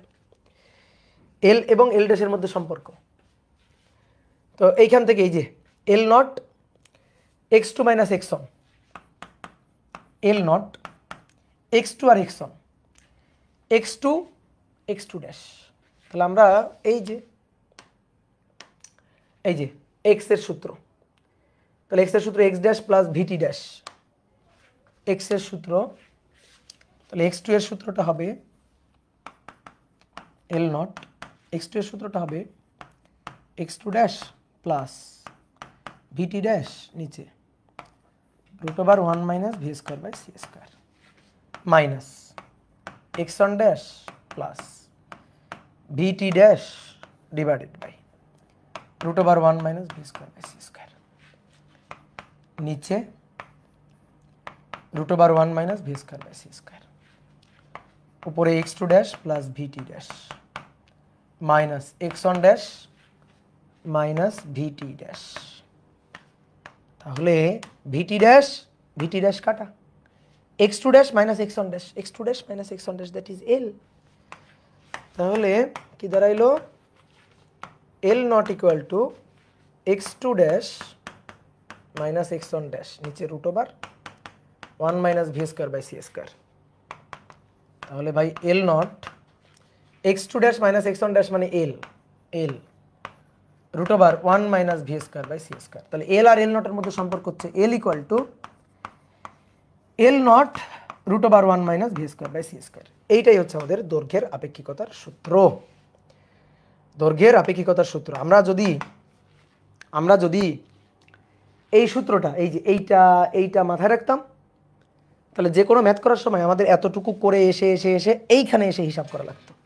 তা আমরা এখন আর এইটাকে সূত্র হিসাবে মনে রাখবো না। এই যে এক্স টু মানে এইটা, এক্স ওয়ান মানে এইটাকে আর আমরা এখন সূত্র হিসাবে মুখস্থ রাখবো না, আমরা ডিরেক্ট এইটাকে সূত্র হিসাবে মুখস্থ রাখবো। ঠিক আছে? এত বড় হিসাব কই, এত বড় হিসাব তো ছোট্ট হিসাব, তো ছোট্ট সূত্র। তা আমরা এখন সূত্র এটাকে মুখস্থ রাখবো, এটাকে মুখস্থ রাখলে আমরা দৈর্ঘ্যের আপেক্ষিকতার ম্যাথ পারবো। কি কথা বুঝছো? তুলো তুলো তুলো তুলো।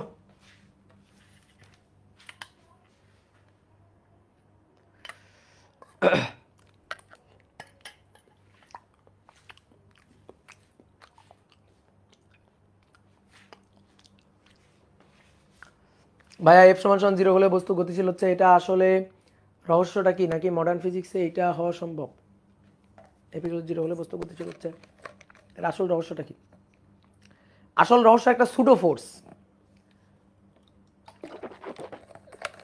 আসল রহস্য হচ্ছে সুডো ফোর্স, বুঝছো? গত ক্লাসের কোশ্চেন করছো তো, ওই যে আমরা দেখতেছিলাম বাহ্যিক বল প্রযুক্ত হচ্ছে না, তারপরে বস্তু গতিশীল হয়ে যাচ্ছে, অর্থাৎ ত্বরণ হচ্ছে আর কি, মানে বস্তু গতিশীল হচ্ছে অর্থাৎ ত্বরণ ত্বরণ আছে যে কাঠামোতে। তো এইটা আসলে ওই বস্তুর উপর যে বলটা প্রযুক্ত হয়েছে ওটা একটা সুডো ফোর্স।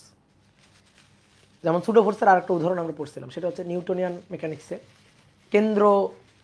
কেন্দ্রমুখী বল, তাই না? ওখানে একটা সুডো ফোর্স আমরা পড়ছিলাম না? তো ওইটাই হচ্ছে ব্যাপারটা। তাহলে দৈর্ঘ্যের আপেক্ষিকতা গেল, এবার সময়ের আপেক্ষিকতা, ভরের আপেক্ষিকতা। তো আজকে এই পর্যন্ত। এগুলো নিয়ে আরও কথাবার্তা আছে, হ্যাঁ, ম্যাথ করার সময় আরও এই জিনিসগুলো ভালো করে বুঝতে হবে। সবসময় যে এই যে এ যেটা পরিমাপ করবে সবসময় যে এটাই এল নট আর এটাই এল, ব্যাপারটা এরকম না। এই স্কেলটারে যদি এখানে দিয়ে দিতাম না, এই স্কেলটারে যদি এখানে দিয়ে দিতাম, তাহলে এ যদি পরিমাপ করতো তাহলে এটা এল নট হইতো। আর এখানে থেকে তুমি ওই স্কেলটাকে দেখতা, ওই রকেটের মধ্যে স্কেল, তখন ওইটা হইতো এল। ঠিক আছে, তখন ওইটা হইতো এল। তখন কি হইতো? তখন তখন এ নিজের ভাবতো স্থির। দেখো স্বাভাবিক, এ যদি নিজের স্থির ভাবে, ওই কাছে মনে হবে পৃথিবী উল্টা দিকে ভি বেগে দৌড়াচ্ছে, ভি বেগে দৌড়াচ্ছে, ভি বেগে দৌড়াচ্ছে। একই কথা, হিসাব নিকাশ সব একই রকম হইতো, হিসাব নিকাশ সব একই রকম হইতো। তখন এর দৈর্ঘ্যটা হইতো এল নট, এর দৈর্ঘ্যটা হইতো এল। এ নিজেকে ধরো স্থির চিন্তা করলে এর সাপেক্ষে পৃথিবী ভি বেগ নিয়ে দৌড়াইতো। ঠিক আছে, আমরা এখানে যে হিসাবটা করছি সেটা এর সাপেক্ষে, মানে এ বসে বসে হিসাবটা করছে। তো এই হচ্ছে কাহিনী। তো আমরা নেক্সট দিন সময়ের আপেক্ষিকতা দেখব, তারপরে আমরা ম্যাথ প্রবলেম সলভ করব। আমাদের মূলত আসলে এই সূত্রটা লাগবে, L equal to L naught root over 1 - b square by C square. তা আমরা দেখব যে মনে করো যে ধরো পৃথিবীতে একটা মাঠ, একটা আয়তাকার মাঠ, তার উপর দিয়ে একটা ভিন গ্রহের নভোযান উড়ে যাবে। ঠিক আছে, আলোর বেগের কাছাকাছি বেগ নিয়ে উড়ে যাবে। তো তখন আলোর বেগের কাছাকাছি বেগ নিয়ে উড়ে যাওয়ার সময় ওই মাঠের ক্ষেত্রফল, মাঠের দৈর্ঘ্য, প্রস্থ কেমন কি পরিমাপ করবে। তো এইগুলো আমরা নেক্সট দিন দেখব। তাহলে আজকেও মনে করো যে এই টপিক থেকে চিন্তার একটা উদ্বেগ ঘটায় রাখলাম, তাহলে এইগুলো নিয়ে একটু ভাববা। ঠিক আছে, এগুলো কিন্তু নিজে নিজে শিখতে হয়, এগুলো কিন্তু টিচার শিখাই দিতে পারে না। বিশেষ করে মডার্ন ফিজিক্স, আমি সবসময় বলি স্টুডেন্টদের, মডার্ন ফিজিক্স নিজে শেখার জিনিস, মডার্ন ফিজিক্স টিচারের শেখানোর জিনিস না। মডার্ন ফিজিক্স মনে করো টিচারও অনেক কিছু বুঝে না, সহজ কথা। ঠিক আছে, ওকে, তাহলে টাটা। ভাই এফআরবিতে এক্সাম কি যেন প্রশ্ন করলো? এফআরবিতে এক্সাম অফলাইনে এক্সাম দিতে পারবো অবশ্যই, এফআরবিতে মডেল টেস্ট নামবে, কোনো সমস্যা নেই। ঠিক আছে, অনলাইনে পড়ানো হবে, পাশাপাশি অফলাইনে এসে ধুমসে এসে পরীক্ষা দিয়ে যাবা ব্রাঞ্চগুলোতে।